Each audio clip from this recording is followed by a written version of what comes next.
States of America, and to the republic for which it stands, one nation, under God, indivisible, with liberty and justice for all. At this time, I ask to make this meeting official. Clerk Spencer, would you please call the roll? Peasant. Here. Gutenkopf. Here. Leader. Dunn. Here. Graham. Here. Polemski. Here. York. Here. Hipskin. Absent. Healy. Here. Levin. Here. Kennedy. Here. Morley. Here. Wagner. Here. Mulliner. Here. 13 present, 1 absent. 13 present, 1 absent. We have an official quorum. Our next item on the agenda is a proclamation for the IHSA National Wrestling Champion, one of our locals, Matt Gorecki, who's a Fenwick, or Gorelli, excuse me, Matt Gorelli, who's a local, who happens to go to Fenwick High School, won the national title. And this is not, I believe, his first national title. I believe it's his second or third, possibly. So he's got several under his belt, and we're proud to have him not only representing the city of Elmhurst, but we're proud to have him here tonight to receive a proclamation, which is one of the highest honors that the city of Elmhurst gives. So, Mr. Gorelli, if you would meet me at the podium, I have a proclamation for you. Go ahead and bring your mom and dad up. You're more than merrier.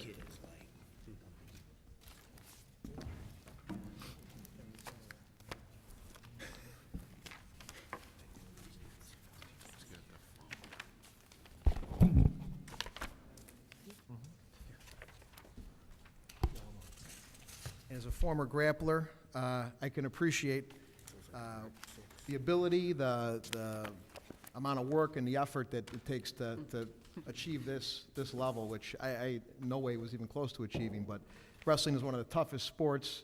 You're probably in better shape than most athletes. So, you know, when you look at football and a lot of the other sports that are out there, nobody's tougher than a wrestler. So these guys are just incredible athletes. So, whereas Mr. Matthew Ryan Gorelli is an outstanding young man who has excelled in sports and academics, whereas he has been focused, dedicated, hardworking, and an honors student at Fenwick High School, carrying a heavy academic load, and he was the recipient of the Dartmouth Book Award in April of 2011, the sole winner of the ABC Award, Attitude, Behavior, and Character at his 8th grade graduation, and is a member of the National Honor Society. And whereas he has excelled in wrestling and is the 2010 and 2011 Freestyle Individual National Champion, is a member of the Illinois Freestyle National Championship team of 2009, 2010, and 2011, and was the 2010 Folk Style National Champion, was the Freestyle State Champion in 2009, 2010, and 2011, and the Catholic Conference League Champion in 2010 and 11. Man, I'm running out of dates here. And the Illinois 3A State Champion in 2011. Whereas Matthew has volunteered in a Izzy-style wrestling program for children, served as vice president in Fenwick Spanish Club, was a Eucharistic minister, a student ambassador, shadow, host, and a friar mentor, tutor in physics and pre-calculus. And whereas Matthew resides in Elmhurst with his parents, Brian and Diane Gorelli, and 2 sisters, Katie and Emily. And now, therefore, I, Peter P. DeCiani III, Mayor of the City of Elmhurst, do hereby proclaim Monday, November 7, 2011, Matthew Ryan Gorelli Day in the City of Elmhurst, and recognize and acknowledge his achievements in sports and academics. God bless you.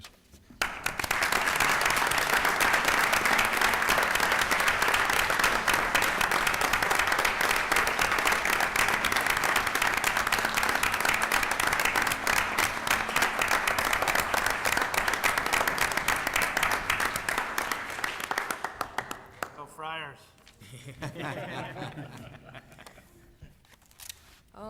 Thank you very, very much, first of all. I mean, a lot of people don't know I started off my wrestling career at York High School in the junior program, so that's what really sparked me into being a grappler, and wrestling has taught me so much in my life as far as perseverance and all of that. So, I mean, I've really been set off in the right direction thanks to this community here at Elmhurst. I have a great family, great community, and a great place to live. So, thanks, everyone.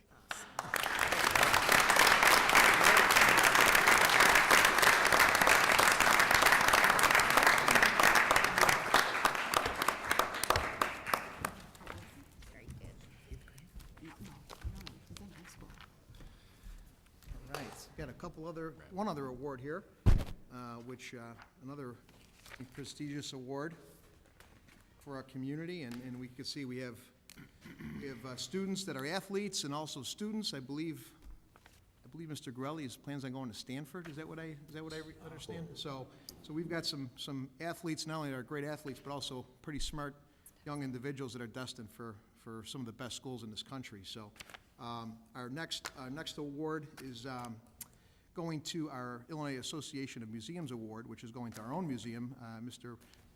Our Museum Director Brian Berghager and Museum Curator Lance Tauser are here both tonight to receive the award, which they received the other day from the Illinois Associations of Museums. If you two gentlemen would meet me at the podium as well. Thank you.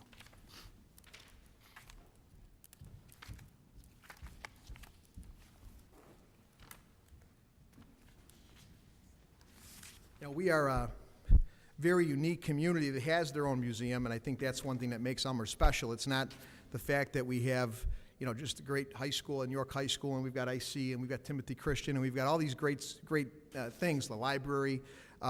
We have a museum, and we have multiple museums, but we have a city-run museum, which is, I think, terrific, and the fact that we appreciate the arts and the history of our community is just a special, unique thing that makes Elmhurst Elmhurst. So this Illinois Association of Museums recently presented an award of merit to the Elmhurst Historical Museum for its Magical History Tour exhibit produced at the museum in 2010.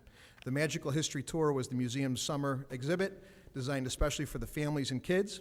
It explored Chicago's connections to the world of magic and featured stories about legendary Chicago magicians. Many rarely exhibited artifacts, video installations, and interactive challenges for kids. More than 4,000 visitors saw this exhibit, and many of those people saw the mayor get sawed in half, I believe, at that exhibit too. So that was an experience. So this was the award, and it's an award, certificate of merit of achievement presented to the Elmhurst Historical Museum for the Magic History Tour by the Illinois Association of Museums, October 21st, 2011. Congratulations to Brian and Lance, who are really the backbone of our museum. So great job, guys.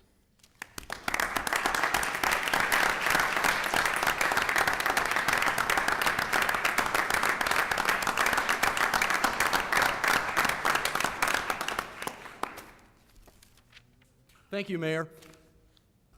The Historical Museum appreciates this award, particularly because it comes from the Illinois Association of Museums, an organization made up of other museums throughout the state of Illinois, as well as our professional colleagues. So we especially appreciate this award. I'd like to recognize Lance and the entire staff at the Historical Museum who deserve credit for not only this award-winning exhibit, but for all the work that goes on at the Historical Museum every day, every week, every month, and every year.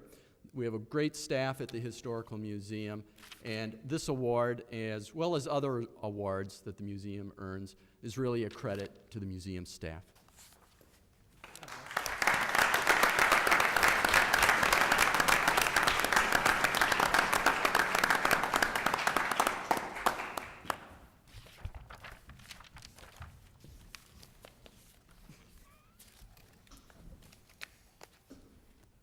Okay, moving right along here. Next item on the agenda is receipt of written communications and/or petitions from the public. At this time, if there is anyone with any communications and/or petitions from the public, at this time you can present those to Clerk Spencer. Terrific. Thank you, Marilyn. It's good to see you downstate this past weekend. Rooting on the York Dukes. Hi, Liz. And on to our public forum section of our meeting. At this time, is there anyone signed up for public forum, Clerk Spencer? Yes, Mr. Mayor, we have Ann Froelich, 625 South Mitchell. Very good. South Mitchell, I think it was? Correct. To the microphone.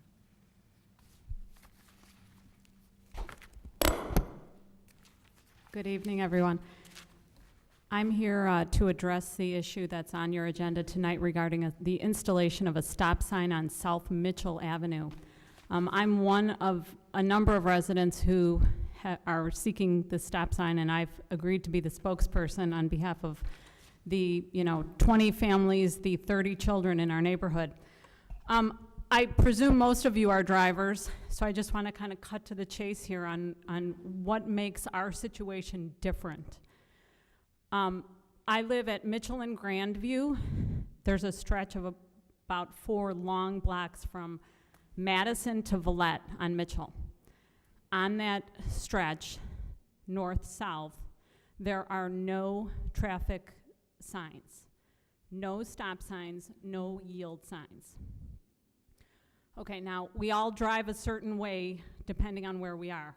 If I'm on Spring Road, I know every street stops at Spring Road. I don't drive down Spring Road doing that. I drive. If there's a signal in front of me, I abide by it. You move over one street to Sailor Avenue. If you go down Sailor Avenue between Madison and Villette, there are some yield signs and there's one stop sign. That happens all over the city of Elmhurst. You drive on those side streets, you see the stop sign, you stop. You see the yield sign, you yield. If you don't see the yield sign in Elmhurst, most people still look to see that there's either a yield or no car. Okay, now you come 2 more blocks over onto Mitchell Avenue. Again, no traffic signals running north and south between Madison and Villette. And on every cross street, there are no traffic signals except at McKinley. But what makes our street different is that the streets are not through streets. So if you're coming southbound from Villette, the first intersection you hit is Crescent, but at McKinley, Crescent is offset. The next intersection is Grandview. Grandview dead ends into McKinley. It's not a through street. The next intersection is McKinley. McKinley does have a 2-way stop sign, east and west, on McKinley.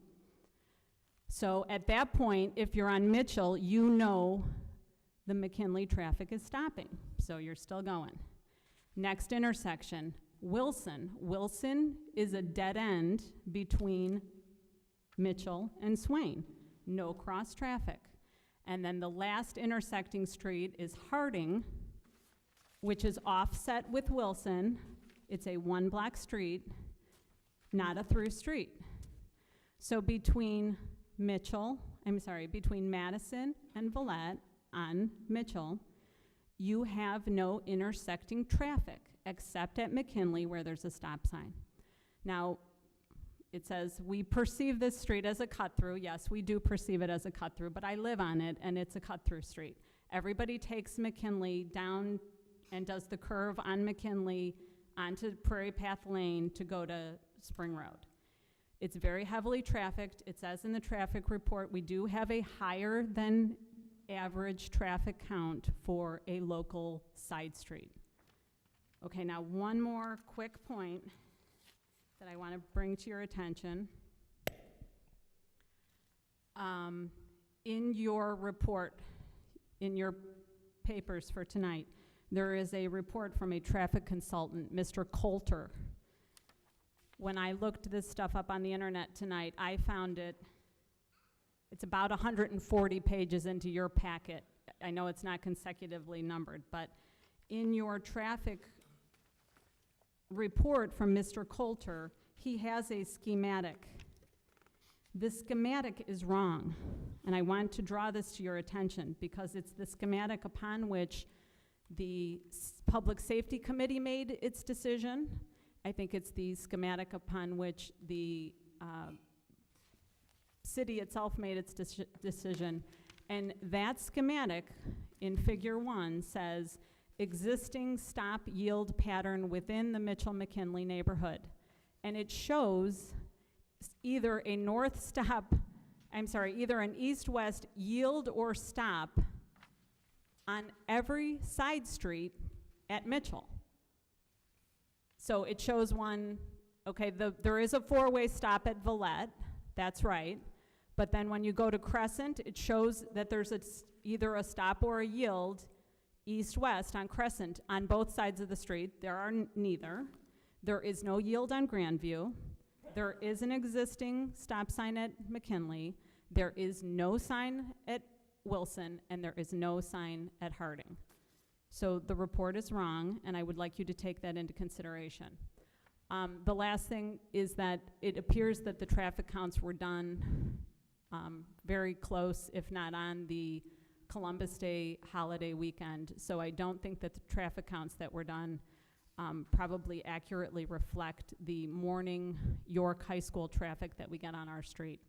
So I do respectfully request that you guys take this under advisement, take a close look at what was presented to the city, take a close look, drive down my street, there are no traffic signals, and because of the configuration of the side streets, people have a tendency to just drive. There is no need to look, there is no need to stop.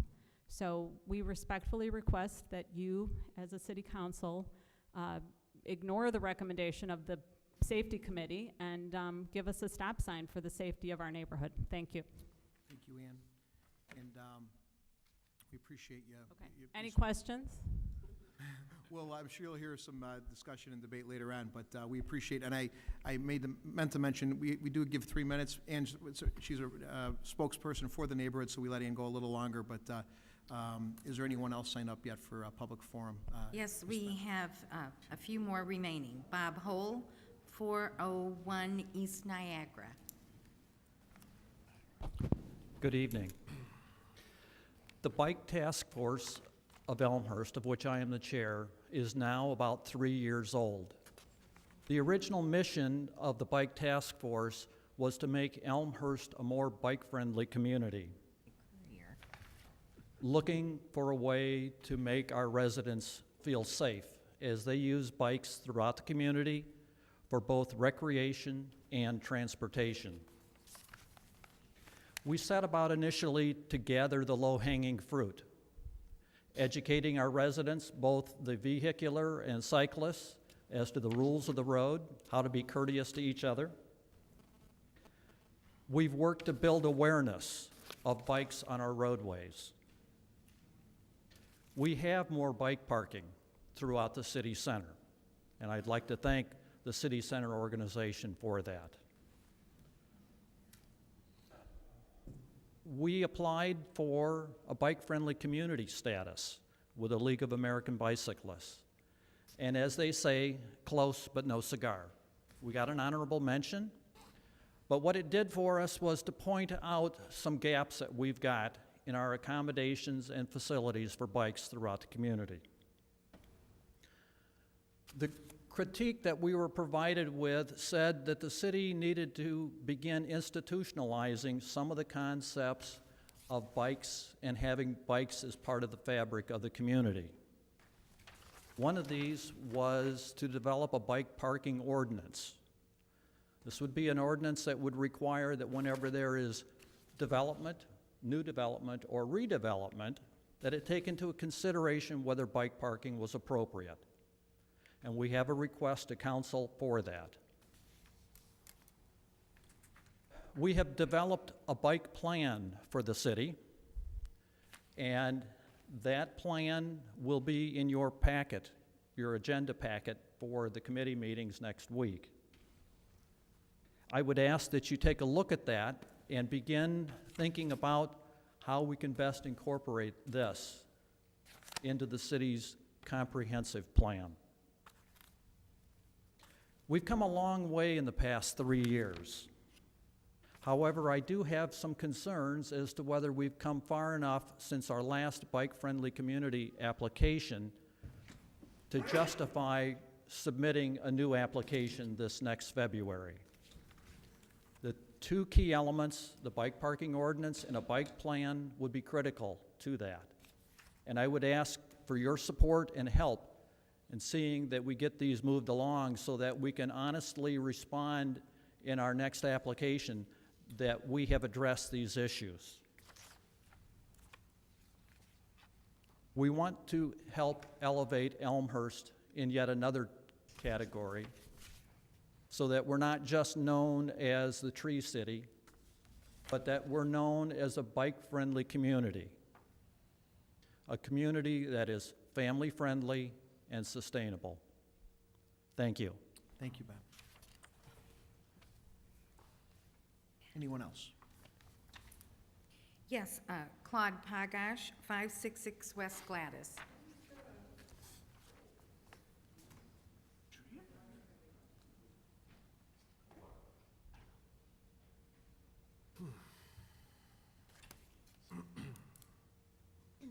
Good evening, all. My name is Claude Bogach, 566 West Gladys. I missed a few meetings, and it was a tough month for the city council. We hired a new marketing manager. Unfortunately, we didn't have marketing manager since April, but in October we needed one. And surprisingly, we never really did get a report from her, but we got a salary increase, and she's a rather expensive phone operator. Yes, indeed. Yeah, well, we got a marketer now. And then another little problem came up. We had a group that, number one, was going to look over the tips for us. And when the bill came up to the council, wouldn't you know it, there was a correction. Huh. Geez. Why did we need a correction in something that was written and already published, and the public was reading it, and all of a sudden, we got a change? But did that stop voting on it? Nah. And then we had the mayor. He nominated a new member for the Fire and Police Board. Very interesting. The man has served out his term, is into his second term. I understand people on committees are by the okay of the council. And this isn't the first time it's happened. I don't know how this administration lose track of people that are on councils and then all of a sudden wants to change the individual that's there. And I really don't know, since the guy wasn't okayed by the city council, whether anything he's done in his second term has any validity. He may very well be putting the council in trouble. Very bad, very bad. Yeah, and then the last but not least, a committee offers a document to be voted on by the council and ends with the statement that further discussion is necessary and asks the alderman to vote on it. It's like buying a car and not knowing what the price is until you drive it away. It will be further discussed. When? I have doubts it'll ever come up again.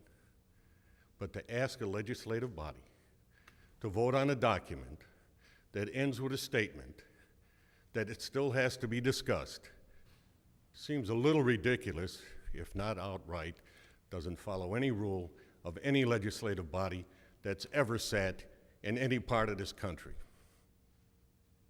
Now, you gentlemen took an oath to follow a set of rules, and many of you have stepped up and said, Robert's Rules of Order, the rules of the committee don't allow this. Claude, if you could wrap it up. When is this council going to finally follow any set of rules on anything? Thank you, Except Claude. for a few. Thank you, Claude.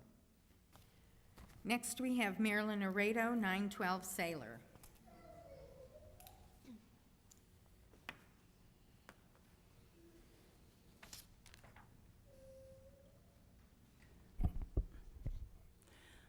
My name is Marilyn Aredo, and I live at 912 Sailor.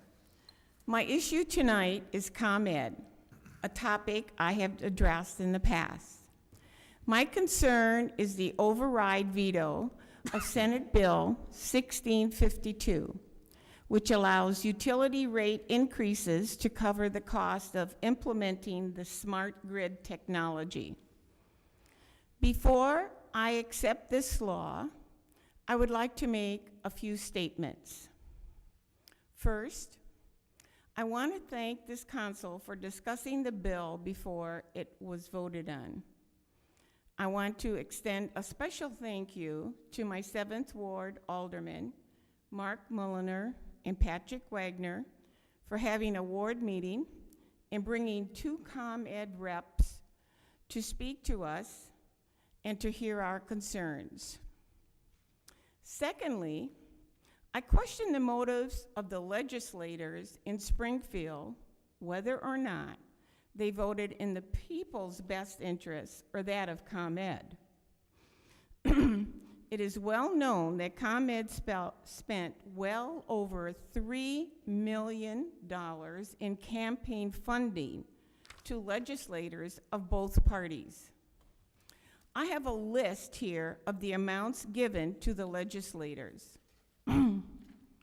John Cullerton, the president of the Senate, received a whopping $90,000.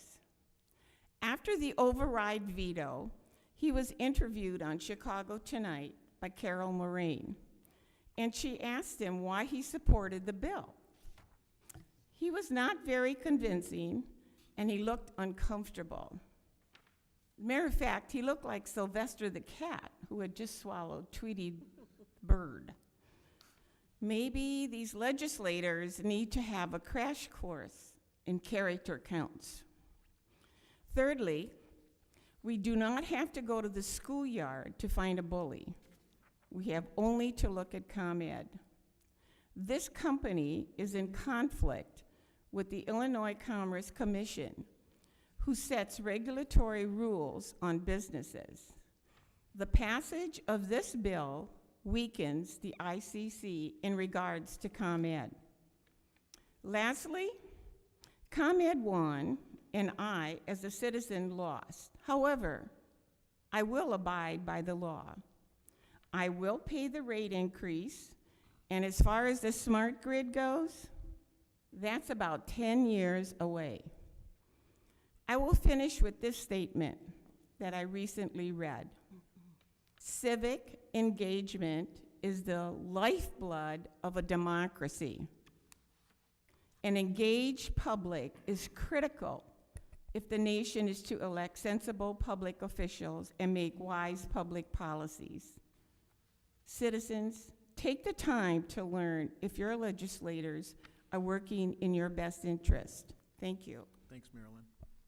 Liz Whittemire, 908 Sailor.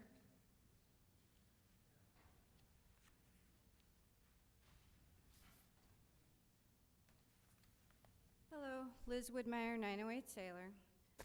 I also wanted to take a moment to thank our alderman for holding the 7th Ward meeting a couple weeks ago on October 19th. That meeting was extremely helpful, sorry about that, for many of us, given the fact that we all realized that a lot of the information had been forgotten. The time that has passed since the flood of last year has been 14 months. I realize you don't have any of this on your agenda tonight, but I know you have a lot on your plate. I know you keep adding more to your plate, and I know with the Burke presentation coming up pretty quickly, you're going to have a lot on your minds when you're listening to his presentation. One of the things that happened is one of our residents asked Burke when it was that he started his study of the city of Elmhurst. He responded in May. That was pretty shocking to us, because shocking that he himself forgot that he actually started working in Elmhurst last August. He presented to you, our council, an interim report which provided a list of suggestions that could help alleviate the problems in South Elmhurst. When you're listening to Burke's final presentation, I want to ask all of you to remember that over the last year, it was you, all of you, who unanimously agreed that we cannot depend on ComEd to give us power. So for that reason, I would like you all to consider with great priority the recommendation that Burke gave us last year to add generators to our storm stations. I'm not referring to the sanitary station at Jackson and Sailor. I'm speaking specifically of the stations at the creek. So with that, I would like to just ask you to pull out that interim report, shake off the dust, give it a little look, so that you're ready to be, prepared and listen to Burke's final presentation and give us some consideration. Thank you. Thank you, Liz.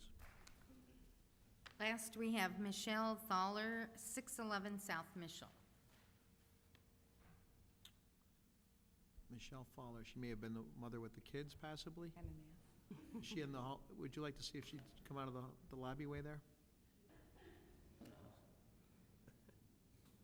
Do we have a babysitter in the house?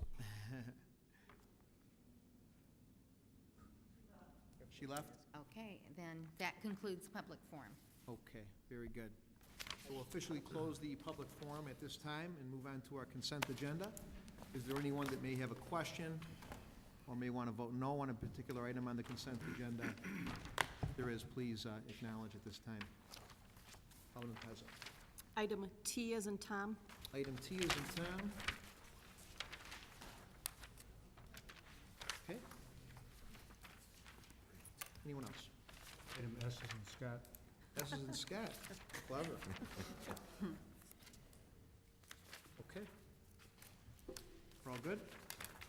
Okay. At this time, I'd ask for a motion and a second to approve the contents of the consent agenda, less items S is in Scott and T is in Tom. Alderman Brown, second by Alderman York. Clerk Spencer, if you please call the roll. Graham. Aye. York. Aye. Hipskin. Absent. Healy. Aye. Levin. Aye. Kennedy. Aye. Morley. Aye. Wagner. Aye. Mulliner. Aye. Pezza. Aye. Gudenkauf. Aye. Leader. Aye. Dunn. Aye. Palumski. Aye. 13 ayes, 0 nays, 1 absent. 13 ayes, 0 nays, and 1 absent. The contents of the consent agenda passes, less items S and T. And now we move to item S. That is an ordinance. Clerk Spencer, if you could please read the ordinance. An please. ordinance to amend section 41.04 entitled Schedule of Fees of Chapter 41 entitled Motor Vehicle Licenses of the Municipal Code of the City of Elmhurst, Illinois. And at this time, I ask for a motion and a second to put this item on the floor, please. Alderman York with a motion, second by Alderman Levin. Discussion.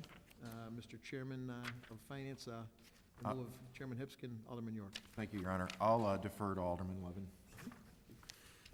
Thank you. The ordinance is dealing with the schedule of fees for motor vehicle stickers, and the committee in its discussion addressed discounts available to senior citizens and also in particular for low-income households.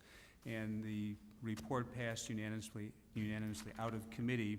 In reading the ordinance over the weekend, as we all diligently do, on Saturday, despite our best review, there was something that came to my attention, and I've given, as the new MCO, our Chapter 2 in writing, so that you may see what I'm proposing to do as an amendment.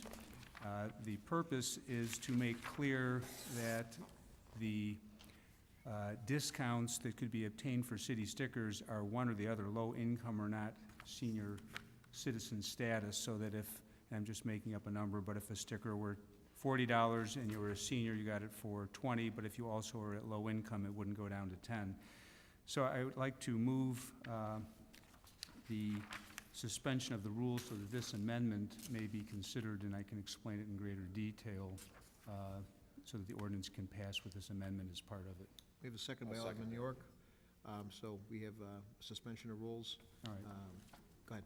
All right, as to the amendment, which you have before you, basically, it's what you received. It's an amendment to Section F that deals with households having a very low income. And Real quick, clerk point of order real quick. Do I need to call a vote on the suspension of rules? Yes, you're going to deal with it tonight. We can do this by voice vote. Voice vote, we have a motion and a second to suspend rules. All in favor, say aye. Aye. Anybody opposed, say no. Rules are suspended. Carry on. What you see in Section F that was passed out, I've provided you with a red line copy. There are 2 changes. The first one is when it's discounts per year, I put in an amendment to clarify it's per license year because we don't license on a calendar year for city stickers, and then simply adding the word that this discount, being the low-income discount, may not be used in conjunction with the senior discount. I think that's been the intent over the years, but this makes it clear. Very good, very good. Okay. Any other questions or discussion? Councilor Pezza? Thank you, Mayor. I just want to ask City Attorney, just to be clear, if we, I mean, I'm in favor for this, it obviously makes sense, but is this an issue if this were, is this something we could actually amend this evening and pass this evening, or is it something we could motion to amend and then next meeting actually? You've suspended the pass. rules, so you can do the amendment tonight, if you wish. And it's not an issue that it was not posted this way online or anything like that, any violation of open meetings or No, any? it's only your ordinance. I mean, of posting. No, So it's okay to do it all in one night? it is. Okay. If you suspend your rules, Which we have. which you've done. Which we already Right, have. but, And it's still, and then it would be valid to pass it tonight if you wish to. okay. Thank you. Okay. Alderman Levin? Since the rules have been suspended, I would move to amend subsection F is provided for in what I've distributed to the council and to the city clerk. Okay, very good. Seconded by Alderman York. Okay, so a motion and a second for the amendment. The amendment specifically clarifies that senior or disabled are entitled, but a combination cannot be used, correct? Basically, it's Correct, kind of a low summary income. Or I could read it. of the amendment. So,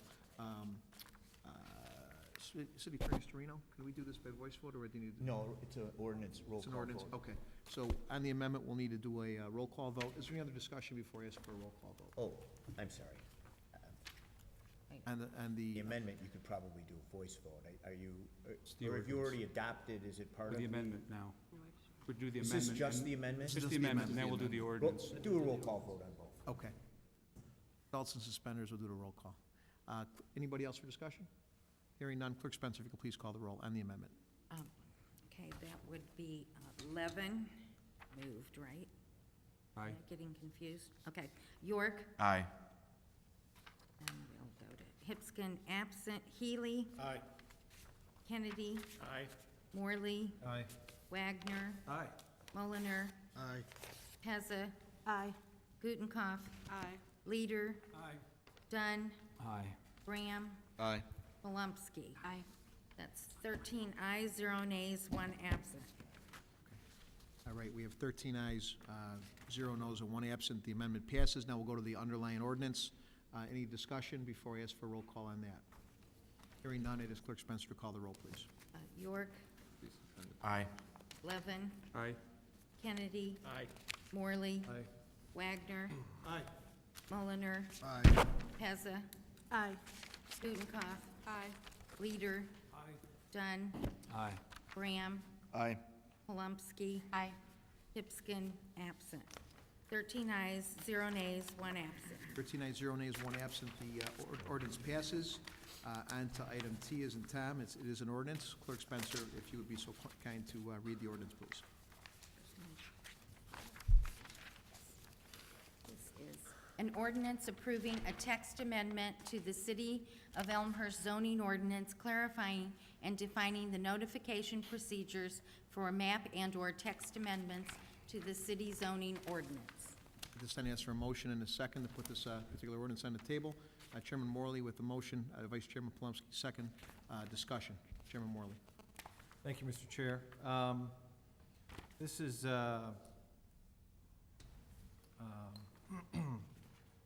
an ordinance supporting a text amendment recommendation coming out of committee. Ultimately, or I should say originally, this came out of the city's application for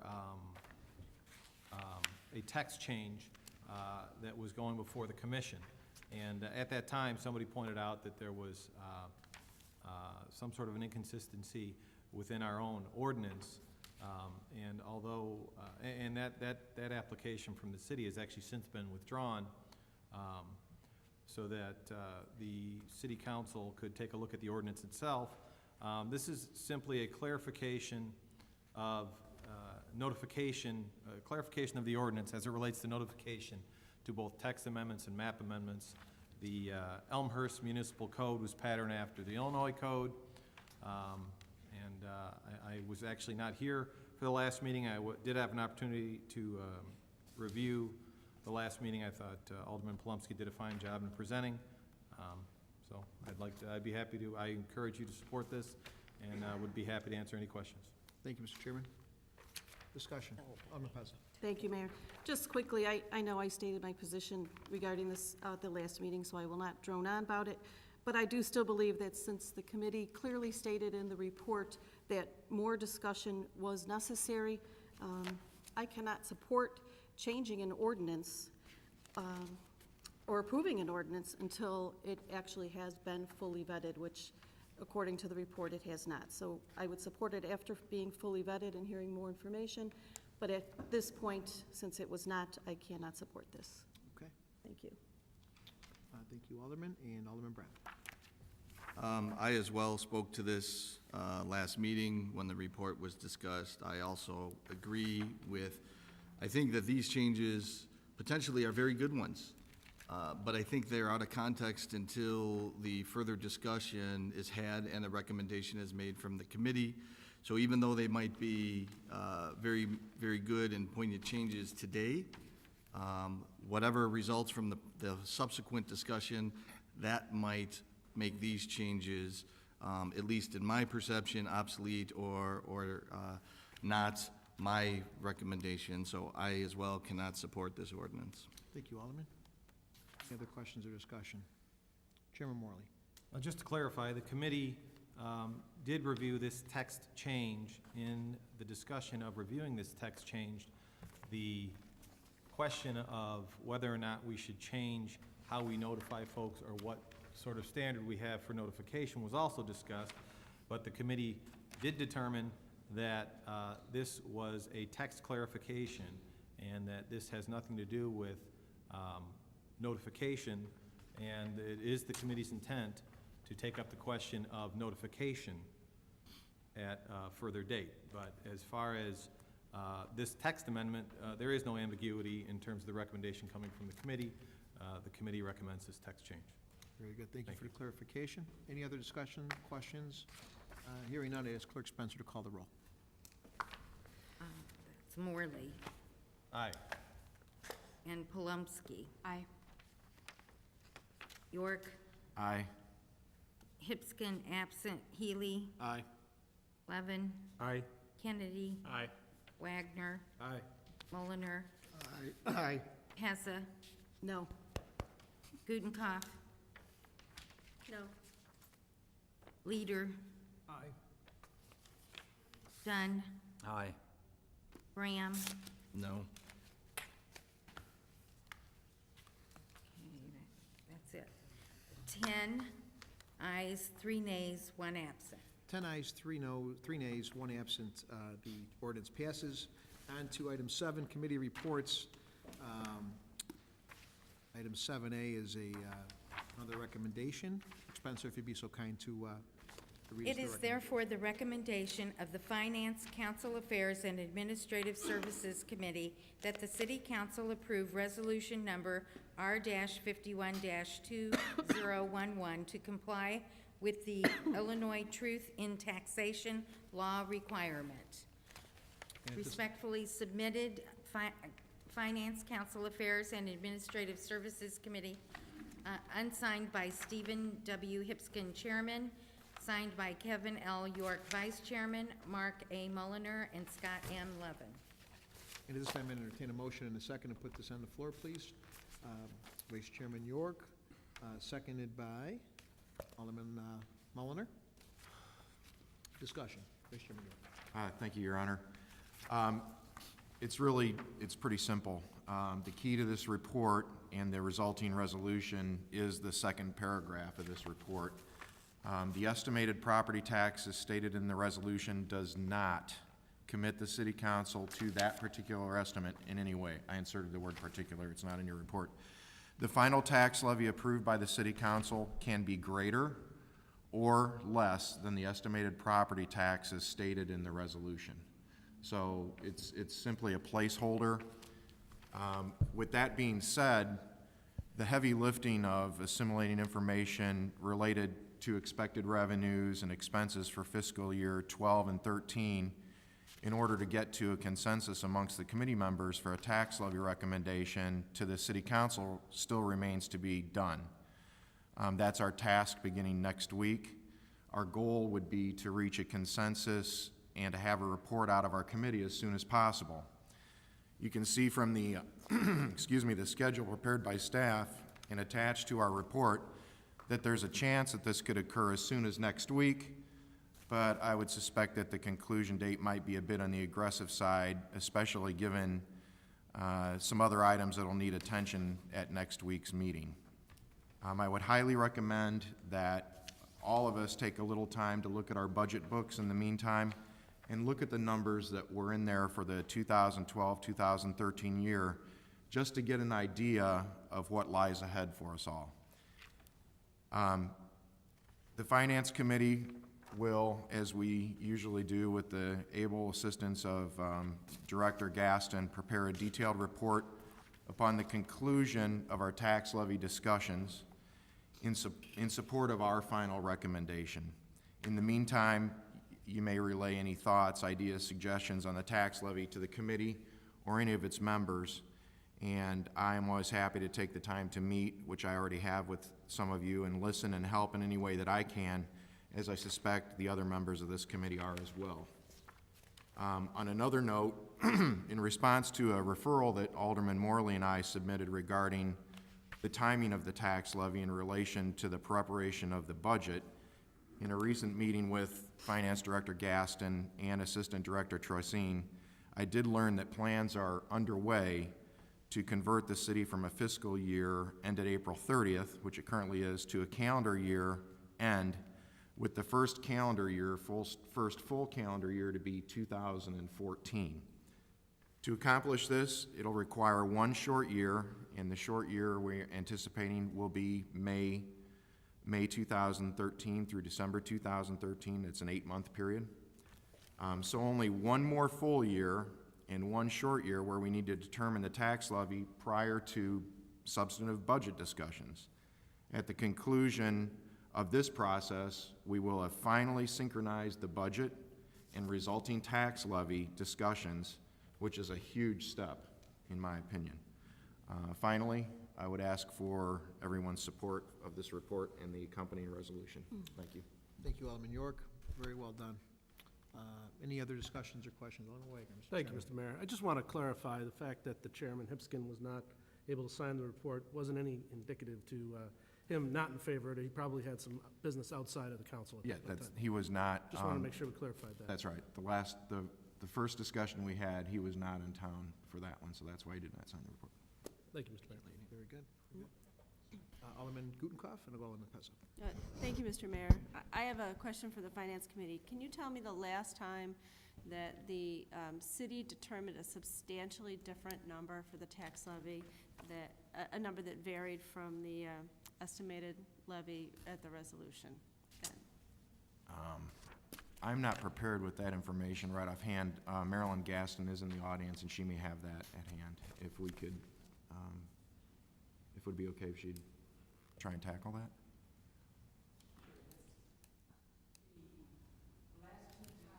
Could you Go to do the the mic, microphone, please? Yeah, Marilyn, if you can grab the mic, that'd be great.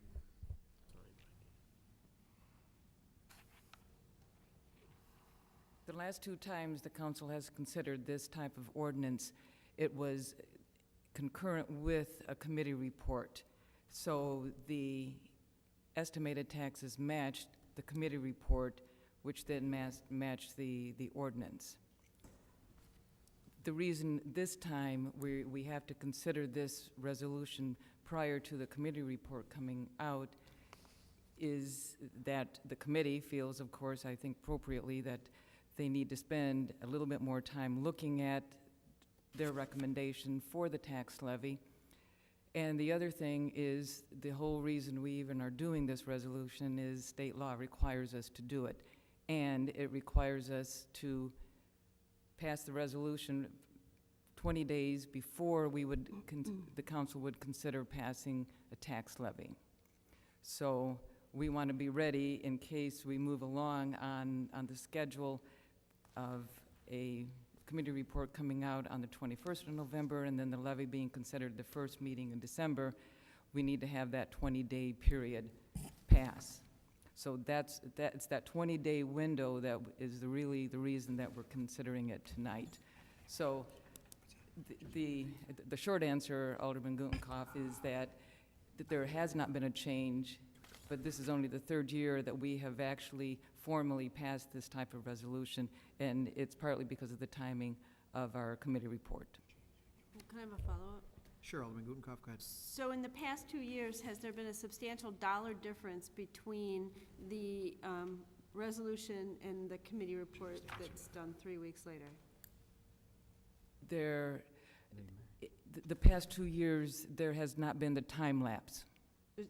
It's either the resolution has been considered the same night as the tax levy report or subsequent to the tax levy report. So the last 2 years, there has not been a difference in the number.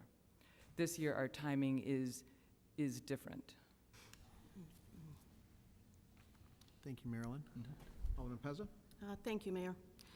I totally understand this does not commit us to this dollar amount. However, I believe it gives a great implication to everybody, including myself, that we will actually consider this amount and can potentially approve this amount. And I think it's way too high of a placeholder. And due to this amount, I cannot support this resolution because I wish we would have had, as in the past, more discussion, something to back this amount up by, to base our decision on. But as it stands right now, I cannot support this because I think the placeholder is too large of an amount. And I'm afraid we would just commit to this report and pass this amount, and I'm not interested in doing that. I understand. Thank you, Alderman. Alderman Brown. Thank you, Mr. Mayor. I wanted to inquire of the committee in regards to the 4.95% tax rate levy increase relative to next year.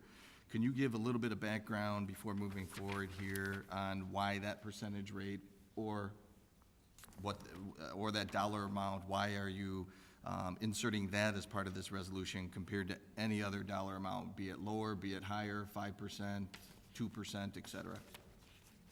Chairman York. Really, the charts in your packet you received, I believe, 3 drafts that had rates ranging from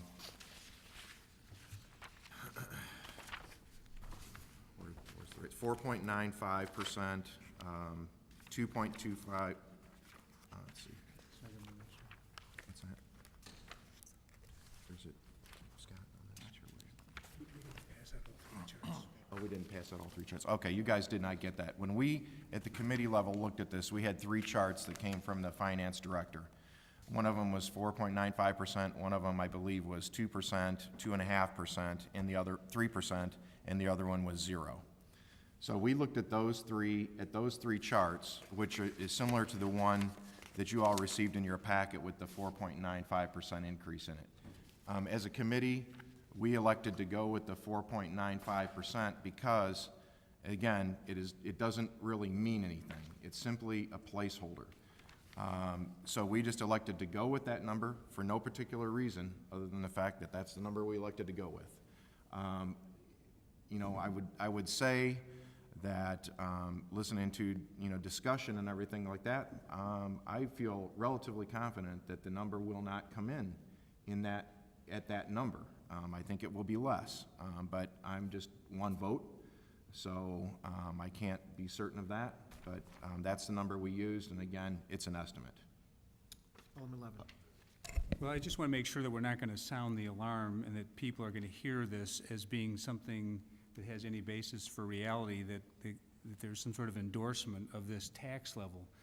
And I can speak about it because we can't talk individually, but we were both interviewed by reporters, and just from what I've seen said by members of the committee to third parties, we've talked about something as low as 0 and something at 2.5%.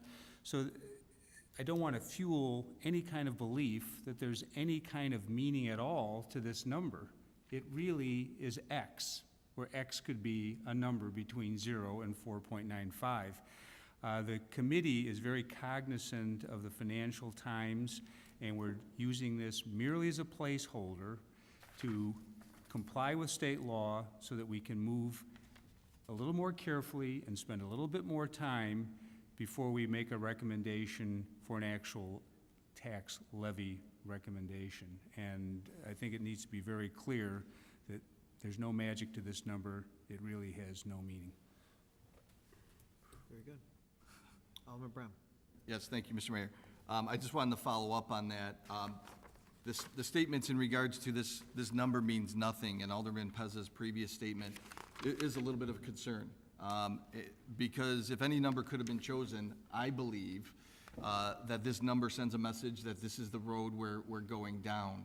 4.95%, as we all know, is the number right below the number of 5, and 5 is that magic number where there would need to be a public hearing. The report clearly does state we're not committing here, and I appreciate that. And that is the only reason why I support this resolution, that there is no commitment in regards to the tax rate levy going forward. I am not, and I will be very clear on this, I am not in support of 4.95%.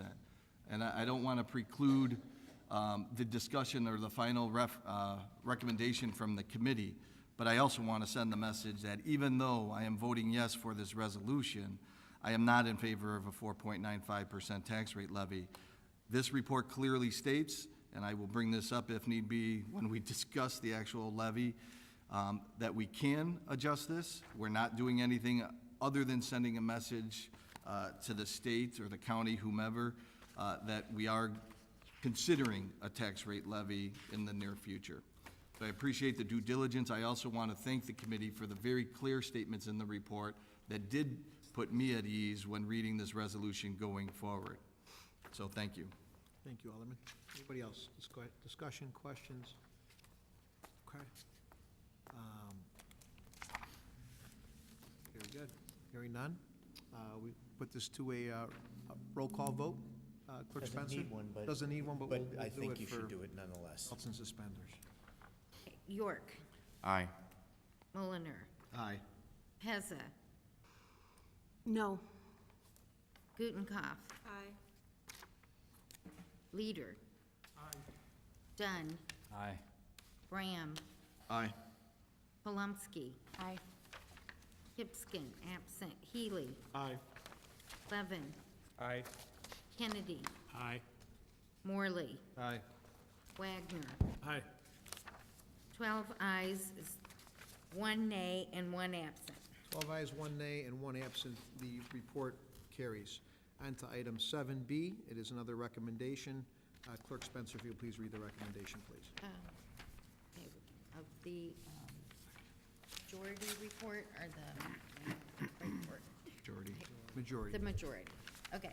It is therefore the recommendation of the Public Affairs and Safety Committee that the current two-way stop at this intersection remains and additional recommendations above be followed to assist with current two-way stop configuration at Mitchell Avenue and McKinley Avenue. Respectfully submitted, Public Affairs and Safety Committee, signed by Paula Pezza, Vice Chairman, and Michael Brown. And at this time, we need a motion and a second to put this on the floor, please. Chairman Wagner with a motion, and Alderman Healy with a second. Discussion. Thank you, Mr. Mayor. I'd like to move to substitute the minority report for the majority report, or with the majority report, excuse me. We have a motion to move the minority report to the majority report. We have a second by Alderman Healy, and discussion. Chairman? Thank you, Mr. Mayor.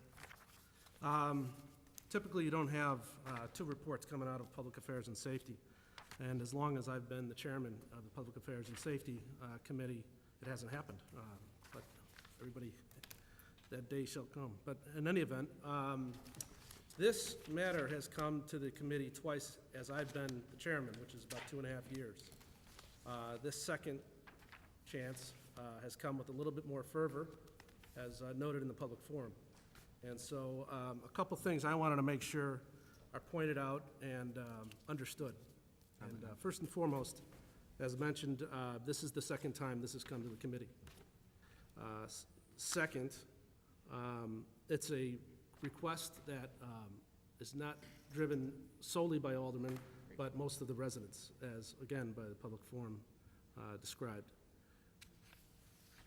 It's also, I suspect, maybe strike that, maybe believe that this is not the first time we have succeeded in agreeing on a report to put traffic control devices in an area that not necessarily meets some of the warrants of the MUTCD, or the manual, as our consultant, Mr. Coulter, follows.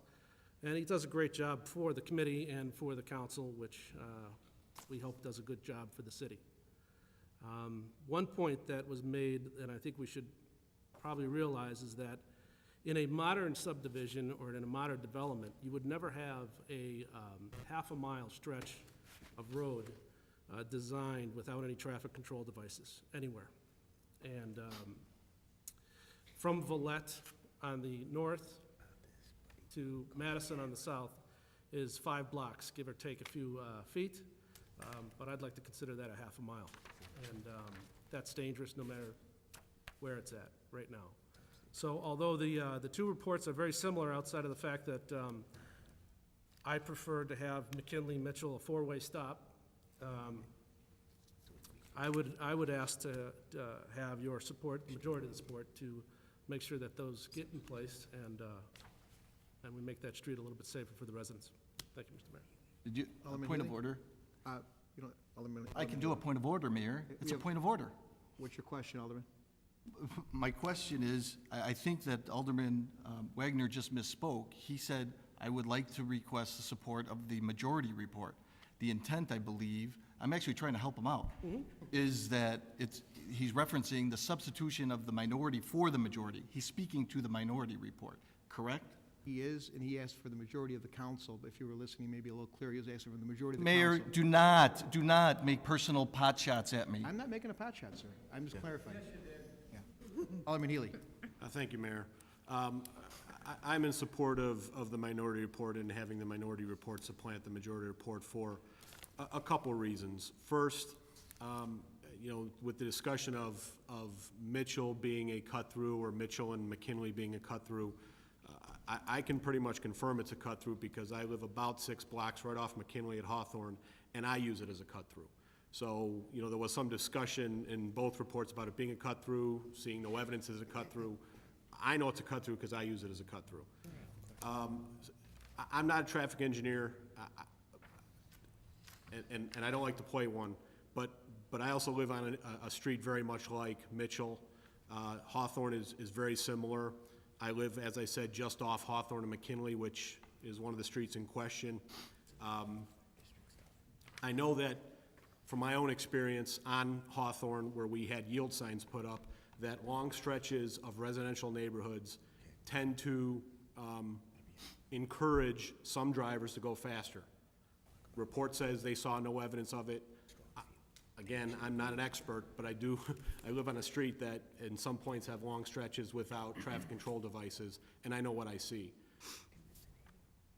And I believe when you have a stretch of 5 blocks, according to the minority report, of no controlled intersections, that is inherently not a good thing for a residential neighborhood.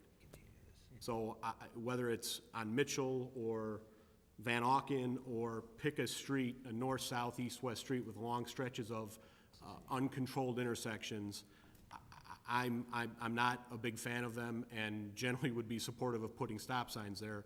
And in fact, before my time on the council, I worked on a couple of those, and since my time on the council, I've worked on a couple of those. So just in general, I'm for it. Now, I certainly understand the majority report's argument that the MUTCD is very important. No doubt, that is what the experts have created, as what the experts use. That's what we rely on the majority of the time. I understand the reluctance of putting up stop signs or traffic control devices outside of that code. We don't want to be putting up stop signs willy-nilly. I think all of us as aldermen and as the mayor receive requests from residents who think the solution to their traffic problems are stop signs. And that's not the case the majority of the time. This is a case where I believe that a stop sign, a 4-way controlled intersection, would create a more safe environment for the residents and for the vehicles that use those roads. So for that, I am supportive of the minority report, and like Alderman Wagner, I would ask for the majority's support of the minority report. Thank you. Thank you, Alderman. Any other discussion or questions? Alderman Brown. Thank you, Mr. Mayor. Alderman Healy did a good job referencing the MUTCD.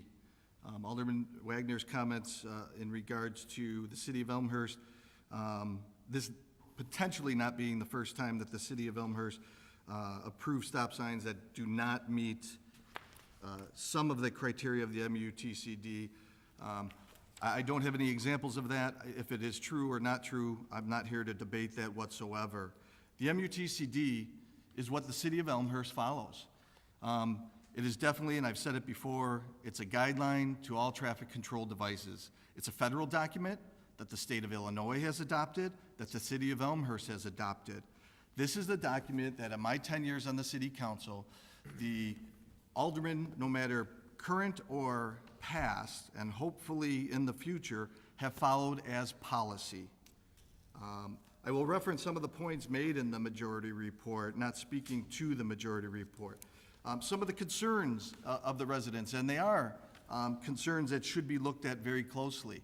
Cut-through traffic is one of the concerns. I have no evidence if there is or is not. The traffic count suggests during the late afternoon hours that there are more cars than throughout the rest of the day, including the morning. Now, is that parents picking up their kids at school, going to the neighborhood parks? This is a nice location that is in the middle of everything, and you know, there's always pros and cons of having a benefit, and there's always that con to follow up that benefit. So I can't speak to when the consultant nor the city staff have spoke to cut-through traffic. I want to emphasize a four-way stop. Four-way stop is very, very, very high criteria in the MUTCD, and I'll get to that in a second. A two-way stop as well, but not nearly the caliber of a four-way stop. This intersection in itself, and I attach this for the information of the council, has been reviewed on multiple occasions because there has been a perceived concern of an issue at this intersection. In 2002, as an example, yield signs were replaced and a two-way stop was put at this location. At that time, before the two-way stop went in, 5 accidents were in 12 months. To me, that says there's no doubt in my mind that there's still an issue even with yield signs at this location. The council at that time made the adjustments and moved forward. And I believe that was also with city staff's recommendation as well as potentially the consultant's recommendation. Since that time, in 2007, once it's been evaluated for a four-way stop, a multitude of times, 3 times in 2008, once in 2009, and has at least been discussed a couple of times, if not more than a couple of times in 2011. Each of those times that it's been discussed for a four-way stop, the city staff did not, and I want to emphasize that, did not recommend it to move from a two-way stop to a four-way stop. In this instance in itself, not only the city staff did not make that recommendation, but our consultant that the city of Elmhurst paid to evaluate it as an objective eye also did not make a recommendation to make this a four-way stop. The reference that I hinted at earlier in regards to not meeting some of the criteria of the MUTCD, this recommendation, or to move this to a four-way stop, meets no criteria of the MUTCD, not one. There's been discussion in regards to, is there a speeding issue? And that was a perceived concern and a valid one by the residents in this area. As Alderman Healy has stated, I do live, for clarity, on Van Auken. Van Auken is not only a cut-through, but is called a sub-collector divider, or subdivision collector within my subdivision. So it has even more traffic than what is at least the traffic counts are showing here. We have no evidence, this evaluation as well as previous evaluations, that this warrants any of the MUTC criteria, not one. We've talked on many occasions in regards to policy and following policy in the city of Elmhurst, the sidewalk policy, for instance. I think policy is very important. The policy today in our ordinance says this is our guideline, this is what we go off of. We not only utilize this, but we hired a consultant to use his engineering judgment to see if a four-way stop should be in this location, which came back no recommendation thereof. There has been a lot of changes in this neighborhood. 3 out of the 4 houses on this intersection are now new construction. So maybe at the time when the two-way stop went in, maybe there was site constraints. At this time, I was out on the location. I spoke to one of the residents there that happened to be walking by. There are no site constraints whatsoever. The report by our consultant and our own city engineer has stipulated that, and hopefully all on the dais has read this, has stipulated that there are no site restrictions whatsoever. I already touched on the perceived speeding issues. There's no evidence that I have, and I am an engineer, not a civil engineer, but I am an engineer, and I go on data, facts, not about speculation, not about anecdotal evidence, but on facts. The study that we did shows no evidence whatsoever that there's no speeding. Actually, if you look at the data that was presented to the committee, the average speed on Mitchell was 24 miles per hour. The average speed on McKinley was 22 or 18, actually below the posted speed limit. There is a good argument and a good point by one of the residents who spoke earlier this evening during public forum that maybe the study wasn't done at a viable time in the year. Maybe that day was just a bad one or just an off one. I don't want to brush that off because I think that is a good point to look at. But that I would take that into account if there wasn't at least 3 other studies evaluating this in 3 other years or 2 other years evaluating this for a four-way stop. To me, that says the city, the council, as well as our consultant has done their due diligence year and year again for this intersection. It's hard for me to approve something that there's absolutely no evidence that it's justified. One of the things that we've talked about a lot is liability. Liability of putting a stop sign, any controlled device, I don't want to limit it to stop signs, any controlled device at any intersection in the city of Elmhurst where it's not warranted opens up the city of Elmhurst and its residents to a liability lawsuit. I cannot have that on my conscience when there's absolutely no criteria met here. Also, I want to state about setting a precedence. Does that mean that we should have multiple four-way stops throughout the city of Elmhurst, even though that the criteria that we've followed in my 10 years and previously has not been met? I would say no way. The last thing I want to say, one of the other things I want to say was Alderman Leader has made points of following policy. He's also made good points in previous discussions of believing in what city staff has said. City staff and the consultant have said it doesn't meet the warrants. I would like to believe that, my appointment to this committee by the mayor a couple of years ago approximately was to leverage all my experience, my previous years of experience on this committee. I could total my experience on this committee itself, approximately 9 years, and total up the rest of the individuals in the dais except Alderman Mulliner, and I would beat them in total in regards to experience and evaluations of intersections and stop signs and different control devices. Lastly, in closing, I would beg of you on the dais, please do not make a mockery of safety by moving forward with a decision that does not meet any, not some, but any criteria that we have followed in my long history here on the dais, as well as others like Alderman Mulliner. We follow the MUTCD. It is something that's federal, something that is state, and is something been incorporated to the city of Elmhurst for many years before my time. And I beg of you to not open up the city of Elmhurst to any liability by moving forward with the minority report. Thank you very much. Thank you, Alderman. Alderman Gutenkopf? I have a question for the committee. I'm wondering if this intersection would have met the criteria to move the two-way stop off of one direction into the other. So instead of making it a four-way, would it have made sense to make it a two-way stop the other direction? It's a good question. Chairman Wagner? It's a great question. Thank you, Alderman Goodcoff. It was discussed, it was looked at. We don't feel that removing any stop signs is a good idea. And so we're going to leave those stop signs in. At the same time, we put two in facing north and south. That was agreed to by our consultant.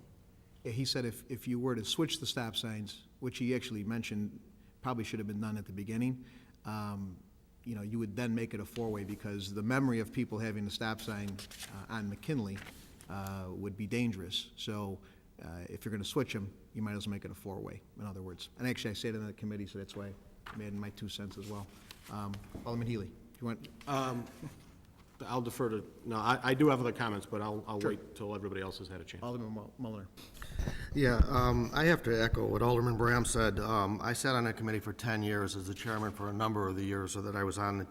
And one of the things that we did during that time frame was to make sure that we followed the rules throughout the whole time and the policies that were set up, relying both on staff and on outside consultants. And whenever the staff told us that it didn't meet the warrants, we were very careful not to put up stop signs. There were certain places where there are some wiggle room in some of these rules, and that's where the engineering plays into the rules. But if the engineers have told us that this doesn't meet warrants, then it does not meet warrants, and we should not put the stop sign up. I will tell you that a couple of years prior to my sitting on this committee, there was a time period when stop signs were being put up just at the request of aldermen. The city got sued. And because of that lawsuit, we put these rules into place so that we would make sure we followed the rules by the federal and state government, and we had a set of criteria that we could abide by and that we could justify when we went to court. So that's one of the reasons why we specifically are following these rules, and we have never varied from these rules. So I would be very careful on putting up something that does not meet warrants. Thank you, Alderman. Alderman Healy. Thank you, Mr. Mayor. A couple comments in response to what Alderman Bram said and now what Alderman Mulliner said. First, and Alderman Bram said it a couple times in his discussion of the topic, MUTCD is a guideline. It is not policy. It is not MUTCD says no, therefore it's no. The reason it's like that is so the council has a say. If we wanted it to where the council did not have a say, it would be council policy. It's not. Specifically, you know, Alderman Bram mentioned his experience on the Public Safety Committee. Alderman Mulliner mentioned his, and I certainly don't refute that. But I understand that sometimes with that seniority, you see a lot of different cases, a lot of different scenarios, and it's easy to forget one. But there has been a time in fairly recent memory when this council, not this specific council, but the city council, did go against staff recommendation and did go against MUTCD. And ironically, it was in Alderman Bram's ward at Alderman Bram's request. It was for the four-way stop that now is in place at Crestview Park. Staff and MUTCD said not warranted. Staff wanted to do some striping, they wanted to try some other devices, but it was Alderman Bram that pushed through and said, no, that intersection warrants four-way stops. The council agreed. We now have four-way stops at that intersection. Point of order, could we talk about the subject at hand? Alderman, This is the recommendation at hand, not about a recommendation that has been set forth in previous years. You do not have the floor. Alderman Healy has Point the of floor. order, any alderman can make a point of order, Mayor. Please I'm running the meeting. the Roberts Rules of Order. If you'd like to run for mayor, you run for mayor. I'm running the meeting. Alderman Healy. Well, thank you, Mr. Mayor, but I would say that Alderman Bram in his comments made his experience an issue, and also a couple of comments made have said that this council has not gone against council or staff recommendation or MUTCD when in fact it has. So I don't change it in my comments, but I think it's important to know that we as a council are responsible. MUTCD is a guideline. It's one we should take very highly and seriously, and I think we do. In this specific case, I believe the four-way stop is warranted. Thank you. Thank you, Alderman. Alderman Pezza. Thank you, Mayor. First, I have to say that I asked to stay on the Public Affairs and Safety Committee for my second 2 years, and Mayor was kind enough to allow me to do that because I think, in my mind, to me, it is one of the most important components of our community. What more can you want than to live in a safe community? So, that being said, I take this very seriously. I don't just look at it as a simple stop sign. Unfortunately, the concern the residents have is a real concern because it's not the only street I've heard this from. I live on a pretty busy street. There's many busy streets in my ward throughout the whole town. Part of the problem is the major streets are more and more congested, therefore it pushes the traffic off automatically onto our side streets. So that is an issue, that is something we need to be concerned about, and I think our police do an excellent job. Sometimes people complain they're there too much, but I actually think that's a good thing because we get so many complaints about this. I'm glad they're there. I'm glad they're monitoring this. So it is an issue, but what's a bigger issue is, you know, if I look at this and go with my gut, I want to run on every corner of this town and put up a stop sign or a yield sign and make everybody stop and slow down because I think we all need to and we're all guilty of it. But in essence, that's not reality and that's not safe. So I have to look at what is my gut feeling, and then is my gut feeling justified by facts? And my gut feeling tells me this is not going to slow traffic down. The complaint is speeding. It is a fact that stop signs do not control or slow down traffic. They are there to control the intersection at hand. So to say we want to make this a four-way stop to slow down the traffic, it doesn't work that way. The consultant has reiterated that. Our city staff has reiterated that. And I never thought of it that way until they brought it up, but it's true because I see myself. They say if you put up a stop sign, people are going to know that's there, and then they're going to gun it at the stop sign, and you're going to we're now going to be getting phone calls that everybody's flying from McKinley and Mitchell down to Madison for make up for lost time. So are we really helping the problem? No, and it's documented that this is what happens. So that's one of my concerns. You know, I guess if staff and the consultant were not in agreement with this, it would be a little harder for me to justify. But when we have staff, a paid consultant, and the MUTCD all telling us the exact same thing, plus just the gut feeling of this doesn't seem like it makes sense, this is why I support the majority report and do not support the minority report. I have a fear that if we start doing this, in essence, we could start putting up stop signs and yield signs at every corner in town because I think everybody thinks we need them, depending on the block you live on. I drive through the whole town constantly. I do it for my job, I shop, I'm always in my car. So I've been very aware of this because of the committee I sit on. And one thing I noticed is if you go down Alexander Street, from West Avenue all the way down to the college at Myrtle, not a stop sign. It's a big through street, people bypass there all the time, and it's very similar. They're all T intersections for about 7 blocks. And so then I started thinking, oh my gosh, what if all these people want stop signs? And then, so every time I drive down a street, I think, holy cow, we could put stop signs here and yield signs there. And I think what we've been hearing is, part of the problem is there are too many already unwarranted stop signs. So let's just add another one because why not? I think that scares me. One thing the consultant said that really sticks in my mind is children think a stop sign is going to make people stop. And I know there's a lot of children on that block, and God forbid a child crosses, because the car is supposed to stop, and sometimes they roll through, sometimes they don't stop.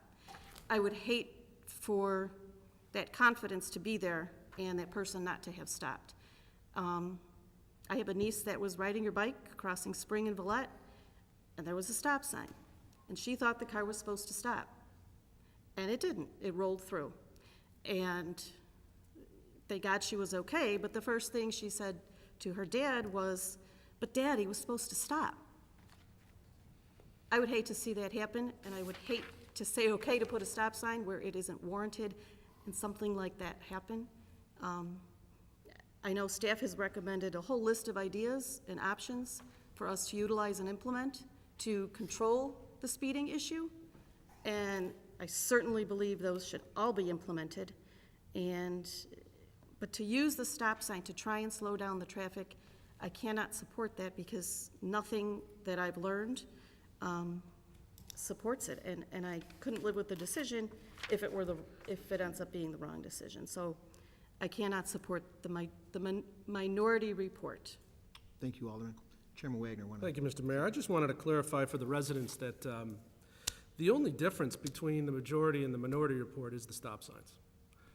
We have in the minority report all of the exact same requests and recommendations that the majority report is putting forth, such as paint a stop bar in front of the existing stop signs on McKinley, install red reflector strips on all stop sign posts, install a mobile radar unit on the street, post for interim times, and warn people of the speed, follow up on the speed and stop sign enforcement, place the smart trailer on Mitchell, and inform the nearby residents that the City of Elmhurst radar gun loan program exists. I think these are also extremely important for that intersection. However, and I will speak for the committee as the chair, I welcome all referrals for any kind of street that's a half a mile long to be looked at for stop signs. It's not the way it should be in a modern society. So again, I would request support for the minority report. I would request majority support for the minority report. I'll say that 10 times. Thank you, Mr. Mayor. Thank you, Mr. Chairman. Alderman Levin.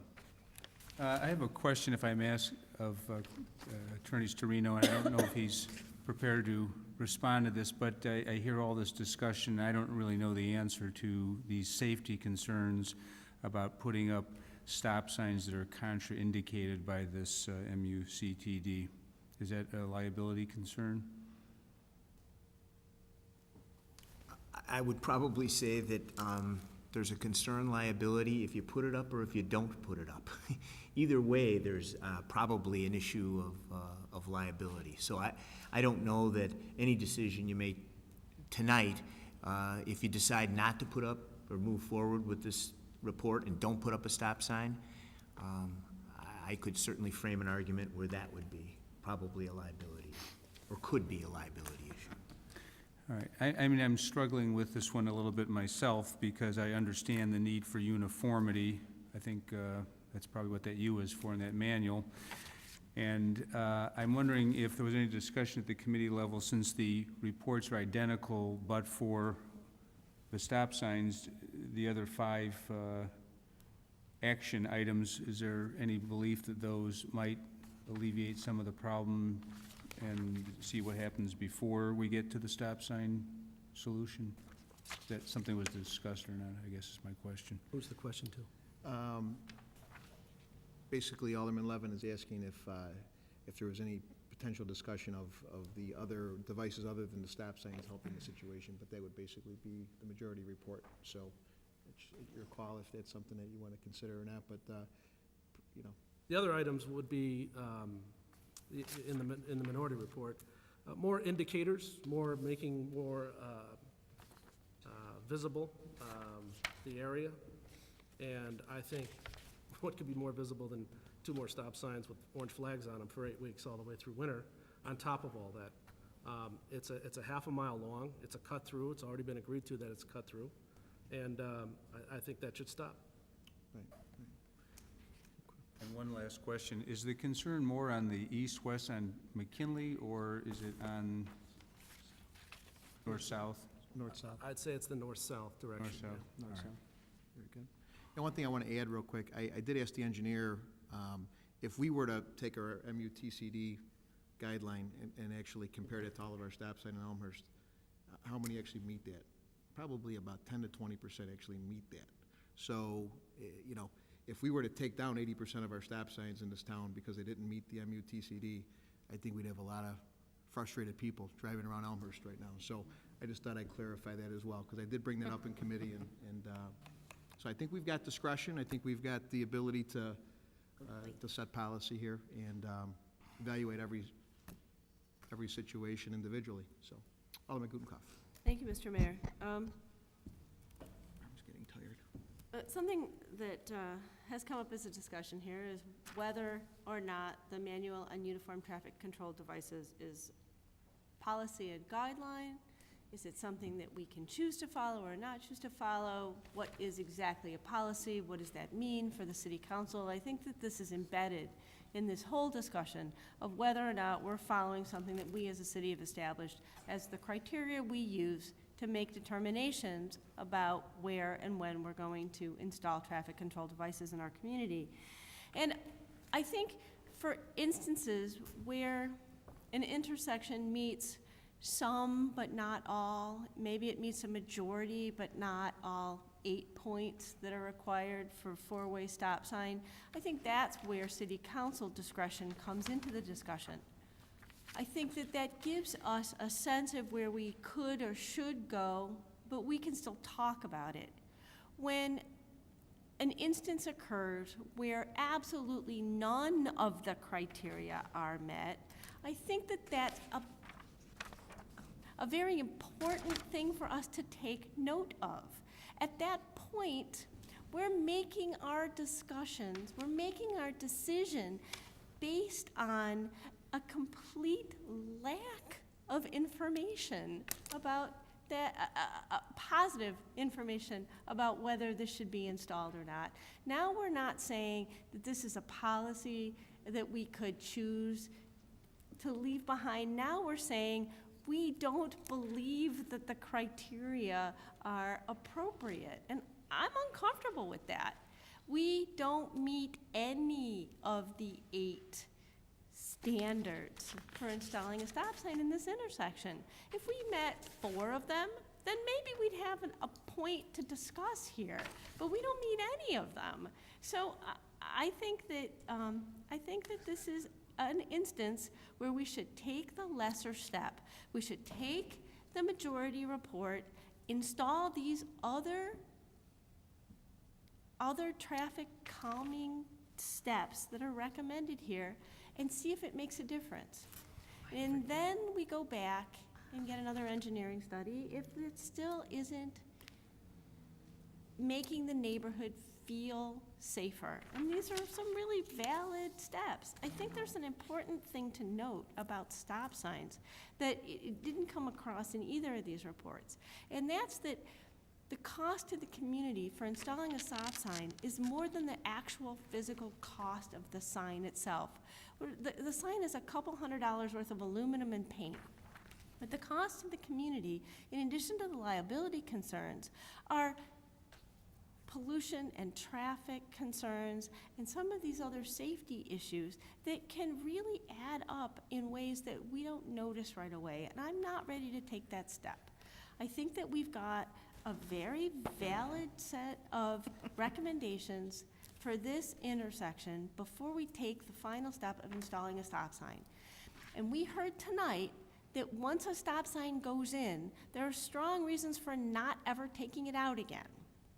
And so this seems to me that once we have taken this step of putting a stop sign into an intersection where we don't meet any of the 8 criteria, that we have hit something apparently irreversible. We can't switch the stop signs at this intersection because everybody already expects a stop sign going one way. So we can't take it out because that confuses people. When you come up to an intersection and you're controlled by a stop and they're not, and they stop, you're confused. Who goes first? What am I supposed to do here? So I don't want to put a stop sign into an intersection where where we're not fully justified in installing it. So I can't support the minority report. Thank you, Alderman. Alderman Pezza? Thanks, Mayor. Just quick, I wanted to just give an added quick response, if I may, to Alderman Logan's question. That was an excellent question, because I was actually one that asked in committee, you know, obviously we have a lot of blocks where people, you know, speed or cut through, and a lot of people say people are speeding and cutting through. What can we do? If you're not telling us we can or should put a stop sign, what the heck else can we do? So we looked for other solutions and other tools, and some that aren't even listed here were mentioned, such as like speed bumps, but Elmhurst doesn't do speed bumps. So we did discuss that. There were several recommended, and I agree with Alderman Gutenkopf, and that was kind of my point, that I would like to see us at least implement what staff has recommended and make sure those things get done. And hopefully, confidently that will help, because they're telling us they think it will. If it doesn't, and we still get more and more, you know, concerns, issues, obviously the city's always willing to re-examine something, because we have already twice, but I would like to see us cautiously but aggressively try to address this issue, and I think that would be the best way. That's why I supported the report I did. Thank you, Alderman. Alderman Brown. Thank you, Mr. Mayor. Some of the statements that were made, Alderman Gutenkopf asked the question a bit ago that I want to address, that I believe needs to be addressed accurately. In regards to the swapping of the stop signs, moving them to the opposite street, the consultant, the engineers, the city engineers, as well as the MUTCD, has made statements, and it is documented in the MUTCD, where a yield or stop sign should not be installed on the higher volume roadway unless justified by an engineering study. The engineering study has been done. That would be switching from a lower volume roadway where they are today to a higher volume roadway. So that would violate the MUTCD criteria, go against at least what I have heard in the past from our consultant as well as city staff of not to do. And once again, the study this time as well as in previous years have not proven that it would be valid to do so. To touch on the MUTCD, and I made the statement and Alderman Healy followed up with the statement about the MUTCD. I agree, the MUTCD is a guideline. The MUTCD, though, is utilized from the guideline perspective to allow for engineering study to make adjustments. If an engineering study deems that it is necessary to do adjustments to the guidelines that are set forth, that is the hole that is opened in the MUTCD to allow facts and figures to prove otherwise of what the federal as well as the state has implemented. One other thing that has been stated, but is also stated, highlighted here in the MUTCD, yield or stop signs should not be used for speed control. I don't see, at least from the data that we've seen, a speed control problem, but I wanted to make sure that that is known, that that's also documented in the Manual Uniform of Traffic Control Devices. The criteria for a four-way stop, I just want to touch on it, because I believe Alderman Gutenkopf also touched on a very good point. Alderman, real quick, if, being that you've gone several times, is there anything new? Twice, sir. Yes. Yeah, is there anything new that? I'm getting to you're that, adding? sir. Okay, I just want to double I'm check. actually answering questions that have been put forth and have been left unanswered. Okay. So I believe that's new. The MUTCD criteria defines two-way stop as well as multi-stop, a four-way stop, and there are criteria not only for that, but it also goes so far as if not each one of these criteria are mentioned, where no single criterion is satisfied, but where criteria B, C1, and C2 are satisfied at 80%, then let's do X. So it goes to that next level as well. This intersection didn't even qualify for that alternative, where only partial is met. So I wanted to emphasize that. The last few things here. We talked about a new subdivision. We talked about, stop signs or traffic control devices within the city of Elmhurst that today wouldn't meet the Manual Uniform of Traffic Control Devices guidelines. I don't have any evidence or facts about that, but from my belief, I would say that's probably true. If I had it all over it again, would I design the traffic control devices differently? Yes, I would do it according to the traffic control device manual we have before us. We don't. We're an old community. It would be bedlam if we start removing random traffic control devices. It would cause more confusion and, my belief, more accidents. The last thing I want to touch on, because there's speculation on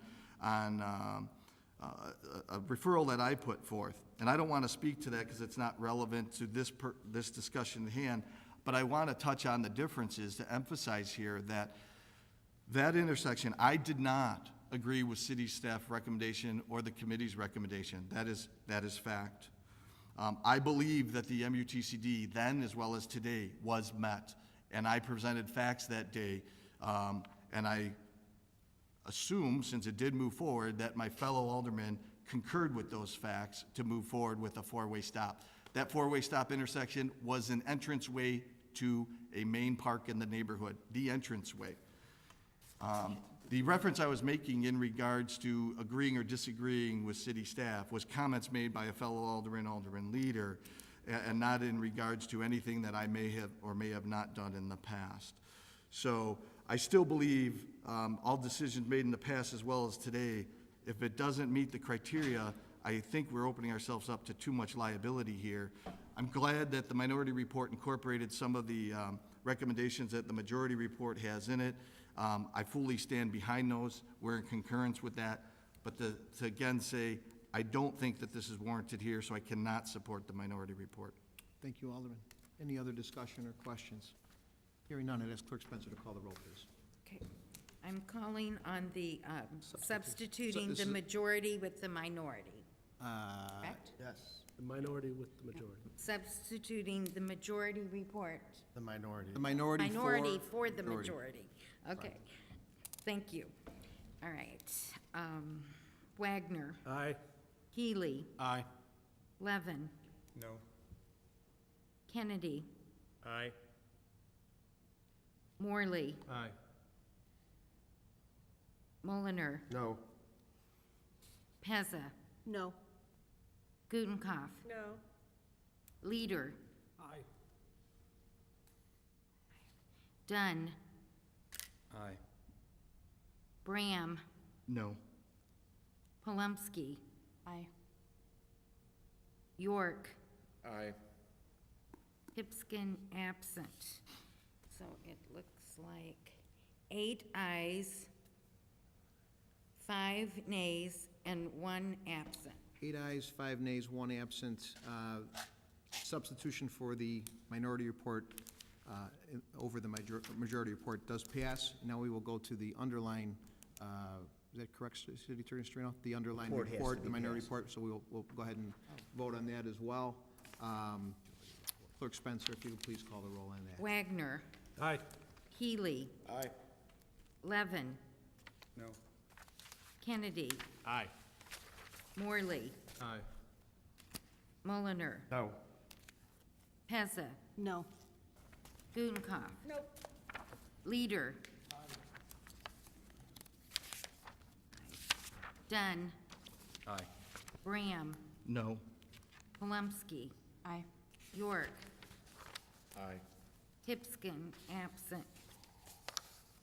8 ayes, 5 nays, 1 absent. 8 ayes, 5 nays, 1 absent. The minority report passes, and we move on. One thing I would like to add to this situation, when many of us ran for office, including myself, I ran on dealing with uncontrolled intersections. I know this particular intersection has a 2-way stop, but, you know, we have so many intersections that are just wide open. And I would have to commend this council. We've probably put more stop and yield signs up in the 5th Ward and the 7th Ward, and I'm hoping for even that 3rd Ward as well. I think the 3rd Ward has seen some quite a few stop signs as where there is, well, yield signs. And I commend this council for setting the tone that we want to keep our neighborhoods as safe as possible. We've made concessions around schools and churches.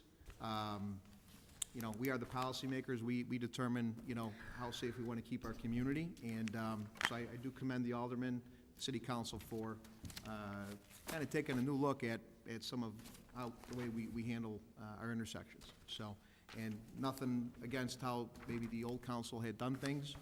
I know Chairman Mulliner did a great job as the chairperson, but the people of Elmhurst, the families, especially with children, were very, very adamant about trying to protect our community. So with that, I just wanted to make mention of, I think, some of those policy changes as this new council moves onward. Item number 8, reports and recommendations of appointed elected officials, reports from myself.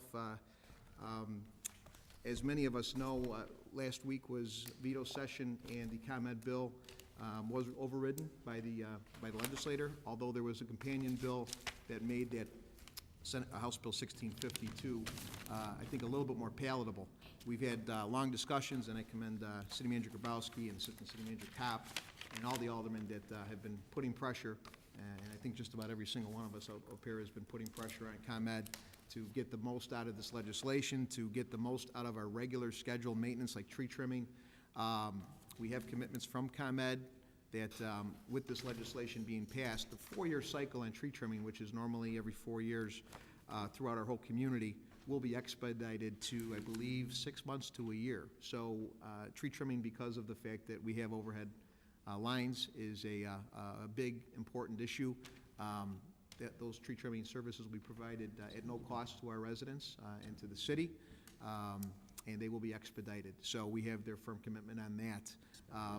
A lot of the companion bill moves some of the smart grid infrastructure money into basic infrastructure needs, burying underground wire, using that new, City Manager Grabowski, what's that new wire that's got the Hendrix cable? Which has got like a plastic coating, and it'll collapse if a tree branch hits it, but still ideally keep the power going. Alderman Wagner knows what Hendrix cable is. Unfortunately, we're getting a quick education on ComEd, but more and more of that than ever is going to be coming to our community as they also have been doing this over the last 1 to 2 years because of the pressure that this council has been putting on ComEd. So I commend the aldermen, I commend our staff, for holding their feet to the fire. We'll continue to do that. Alderman Healy, Alderman Morley, all the aldermen that really, really put pressure on ComEd. I do appreciate Alderman Kennedy. I know you're always on top of things as well, too. But every single alderman really, I think, participated in this process. I think we were heard loud and clear. We had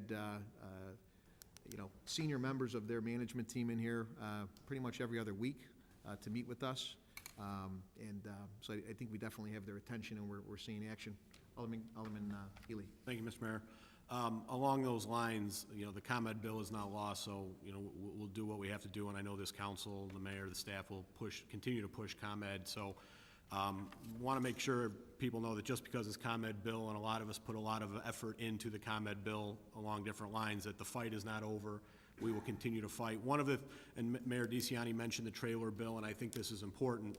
One of the perks, if you will, of that trailer bill was the addition of $200 million for storm-related infrastructure improvement.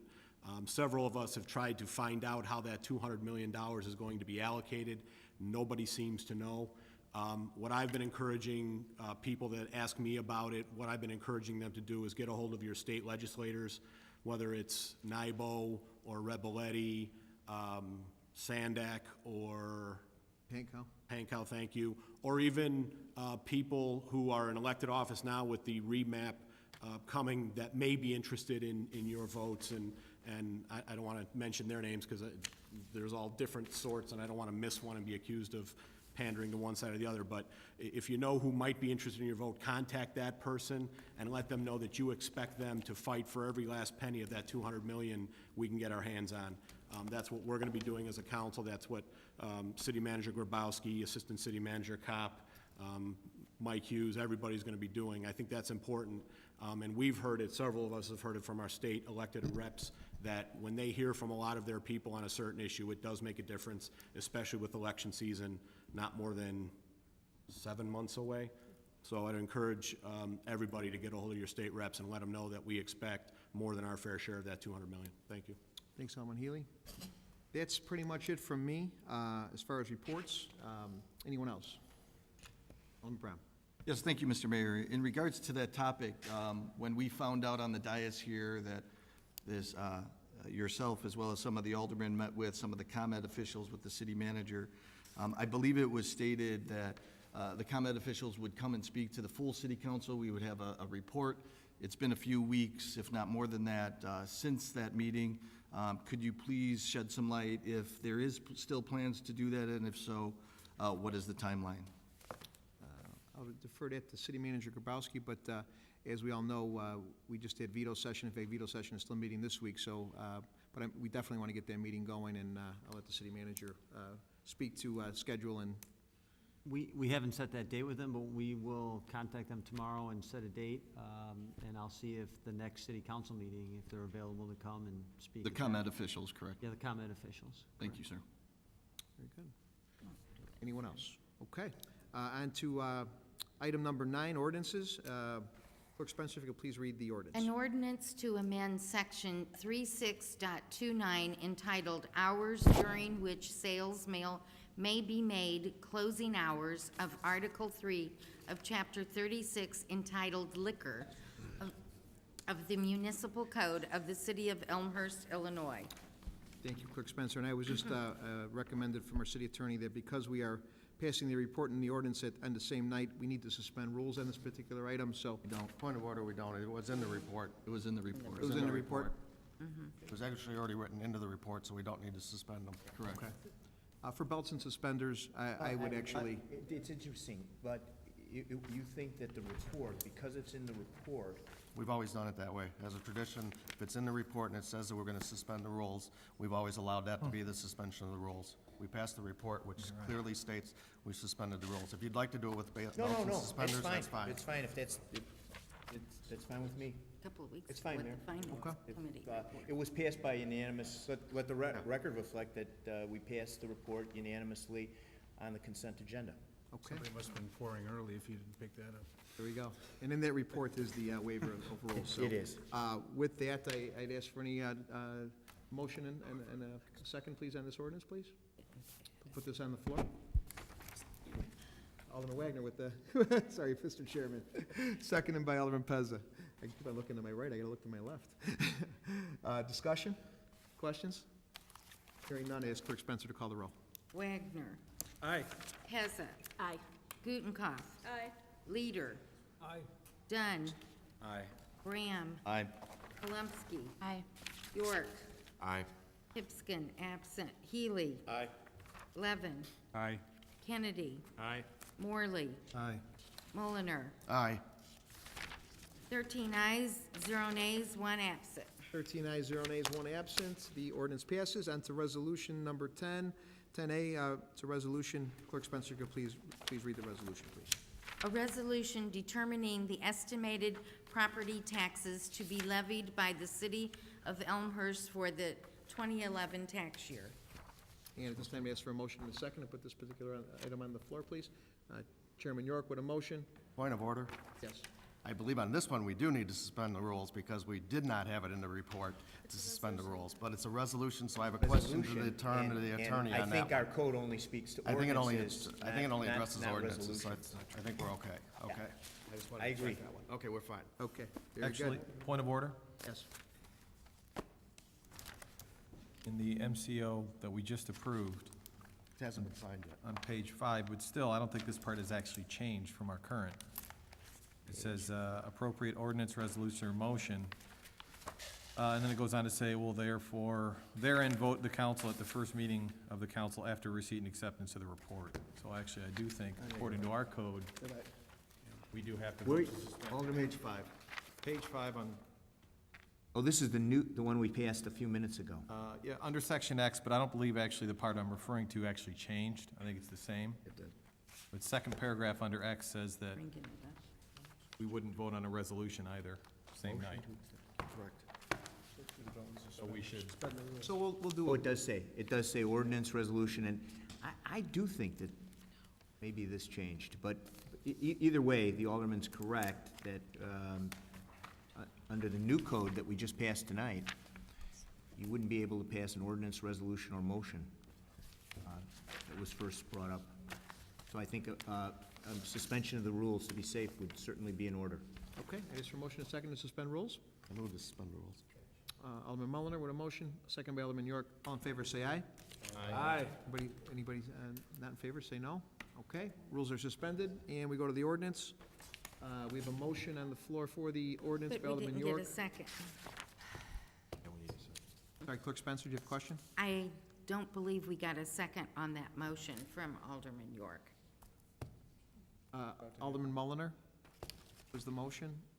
Second. And the second, or excuse me, Alderman That York. was to suspend with the rules. I thought you were just asking for a motion for the resolution. And it was interrupted by a point of order. My point I'm making is, I have York moved to accept this resolution, but I don't have a second. Okay. Alderman Mulliner, would you like to second the resolution? Yes. Okay, we have a second Thank by you. Alderman Mulliner. Again. Any discussion, questions? Clerk Spencer, if you could please call the roll on the resolution. York. Aye. Mulliner. Aye. Pezza. No. Gutenkopf. Aye. I'm sorry. No. Aye. Oh, aye. Leader. Aye. What? Getting confused here. I'm sorry. I was with Gutenkopf. Aye. Leader. Aye. Dunn. Aye. Graham. Aye. Palumski. Aye. Hipskin, absent. Healy. Aye. Levin.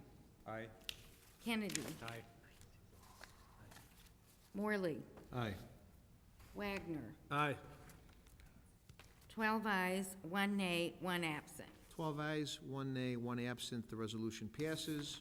And we go on to other business. Anybody with other business at this time? We have to, oh. Alderman York? Thank you, Your Honor. First of all, in the consent agenda tonight, we welcomed a new member to the Economic Development Commission. And I'd just like to, as part of the council, and would like to thank Betsy Hanish Sawyer for her many, many, many years of service on the Economic Development Commission, going back to its inception a few years ago. Her family's been tremendous in the city of Elmhurst, and I just wanted to reach out and say thanks also, to her. Also, on another note too, you know, as Chairman Hole of the Bike Task Force commented, you will be receiving bike task report, bike task force report. This is a report that's voluminous, as most reports are, and is a guideline, and just kind of begins to put some things in writing with regards to alternative transportation in this city. It was done over a great deal of time by a graduate student who invested a lot of time. A lot of people on the committee invested a lot of time reviewing it, comparing it to other reports similar around the nation. And I think it's a very good report, and one that we should take the time to read. You will be seeing bike route signs going up. You'll be seeing some signage that's unique to Elmhurst, trying to make motorists aware. This seems to be a topic we're talking about tonight.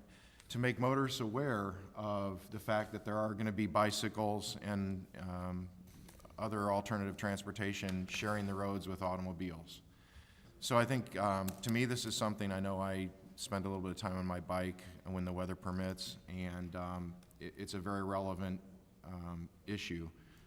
I've had friends who've been very, very seriously injured riding bikes and not being able to get along with cars when they were entirely in their right of way to be riding their bike. So it's a topic that's important to me, and I just ask that you all take the time to look at the report and encourage its implementation into the comprehensive plan for the city of Elmhurst. Thank you. Thank you, Alderman. Anybody else for business, other business? Okay, announcements. Alderman Wagner. Thank you, Mr. Mayor. I just wanted to extend the gratitude to the DEA and the Elmhurst Police Department. We had a very, very successful take-back prescription drugs that have expired or have, you know, people didn't need them or want them anymore. And I think it's some astronomical number, like 2.5 tons of prescription medication. So it was a really, really huge success, and I just wanted to thank the residents and everybody who participated. Thank you. Thank you, Chairman. Alderman Pezza. Thank you, Mayor. Alderman Gutenkoff and I have two wonderful new shops in our ward to brag about, both in the downtown area. One is the new olive oil store, which is next to the York Theater. Wonderful, beautiful shop, excellent olive oil and vinegars. And the very cool Bleeding Heart Bakery, which is also on York, just south of the tracks, next to the smoothie factory. So we are very thankful to the business owners for coming to town, and hope everyone will support them along with the rest of our business owners. And we're very happy to have them not only in our ward, but part of our town. Absolutely. I think we got to give a shout out to Kathy Maloney too. The olive oil store was brought here by Kathy, and they also have a florist opening up Yeah, I saw in the that old in- Magic Shop yep. as well too. So kudos to the Pines All Group for going out there and with the fishing pole and bringing them in. So Alderman Gutenkoff. Thank you, Mr. Mayor. Well, if we're going to give kudos to bringing in stores, then I think Frank Catalano gets one for bringing in Bleeding Heart Bakery, since he went out and recruited them, so I think that was a great thing. But my announcement is about the United Community Concerns Association. This is an organization in our community made up of neighbors, helping neighbors who fight hunger in District 205, especially helping the neediest families of District 205. So I'm speaking tonight to encourage everyone in Elmhurst to make food donations to help out people in our community. You can bring your food donations to any District 205 school through November 18th. If you have additional questions about the United Community Concerns Association, you can send an email to ucca.elmhurst@gmail.com. Thank you. Thank you, Alderman. Clerk Spencer, and then I'll go to Alderman York. Thank you, Mayor. I have a few announcements that I think are pretty important to our community. I'd like to announce that there will be a special ceremony to be held at 10:30 a.m. on Veterans Day, Friday, November 11th, at the Veterans Memorial in Wilder Park. Tomorrow, November 9th, Wednesday, there's going to be a very first nationwide test of the Emergency Alert System, EAS, and it's going to take place once again Wednesday, November 9th, 2011, at 1 o'clock Central Standard Time, and it's scheduled to last 3.5 minutes, so beware of that.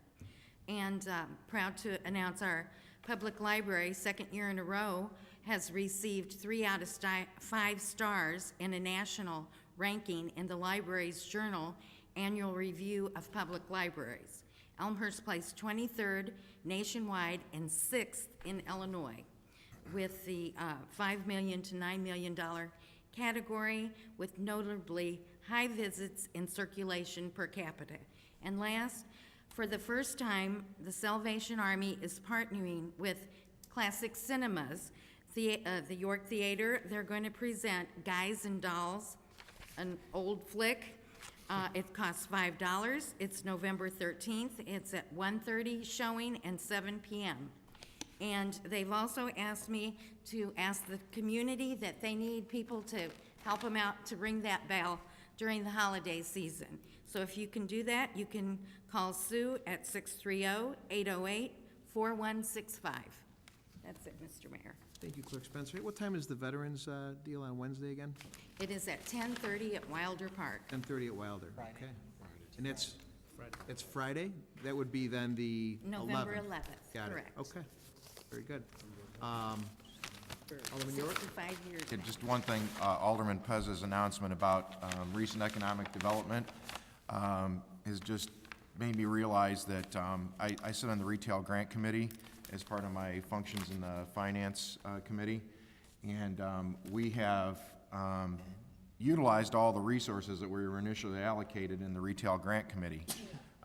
We've been helping a lot of people establish their business here in Elmhurst, and so I know that staff right now is looking at the budget of the TIF, and we're going to see what kind of monies are available. But as of now, we're somewhat depleted in that, and it's definitely a great program. You guys probably see the signs around town. Receive up to a $10,000 grant I will let you know, and if you've been paying attention as we go along here, we're past the days of giving out $10,000 to anybody who shows up with a business plan.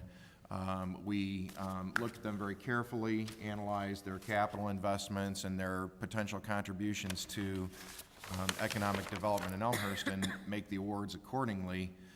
But it's a good thing that we're going to be coming back to the council, in my opinion, to see if we can find some more money to help attract some more businesses to the downtown area. Elijah's, next to the police station, is one that opened up their second location in Elmhurst, and they received a grant. And then the final thing I'd like to mention in regards to the York Theater is they're celebrating on November 16th the grand opening of their 10th screen in that theater.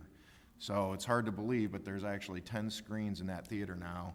And that theater is pretty much a kingpin for a lot of the stuff that goes on in downtown. People come to see a movie and they get a burrito, or they get chicken wings, or they buy some olive oil, or they do whatever they do after they see the movie. But I'd like to congratulate Classic Cinemas and Willis Johnson and his commitment to the Elmhurst community. And that's it. Thank you. Very good, very good. And talk about a class act. You don't get any classier than Willis Johnson, so. Anybody else? Alderman Morley. Mr. Chairman. Thank you, Mr. Chairman. This Saturday, November 12th, is the 9th annual Kickoff for Kids holiday party. It's a local charity run by a local guy, Mike Laspiza, and they give 100% of the proceeds back to the kids in the community. There are still tickets available. If you need some, you can go to kickoffforkids.org or contact Alderman Morley. He has a line on a couple of tickets as well. So I encourage everyone to come out. It's a great party, and with any luck, there'll be burritos and chicken wings, and we'll get Alderman York there. Very good, very good. It's a great event, and very, very nice cause. It helps a lot of families and organizations throughout our community. So, anybody else? Announcements finished up? Okay. I'd ask for a motion to adjourn. Alderman Morley with a motion. Alderman York with a second. All in favor, say aye. Aye. We are adjourned.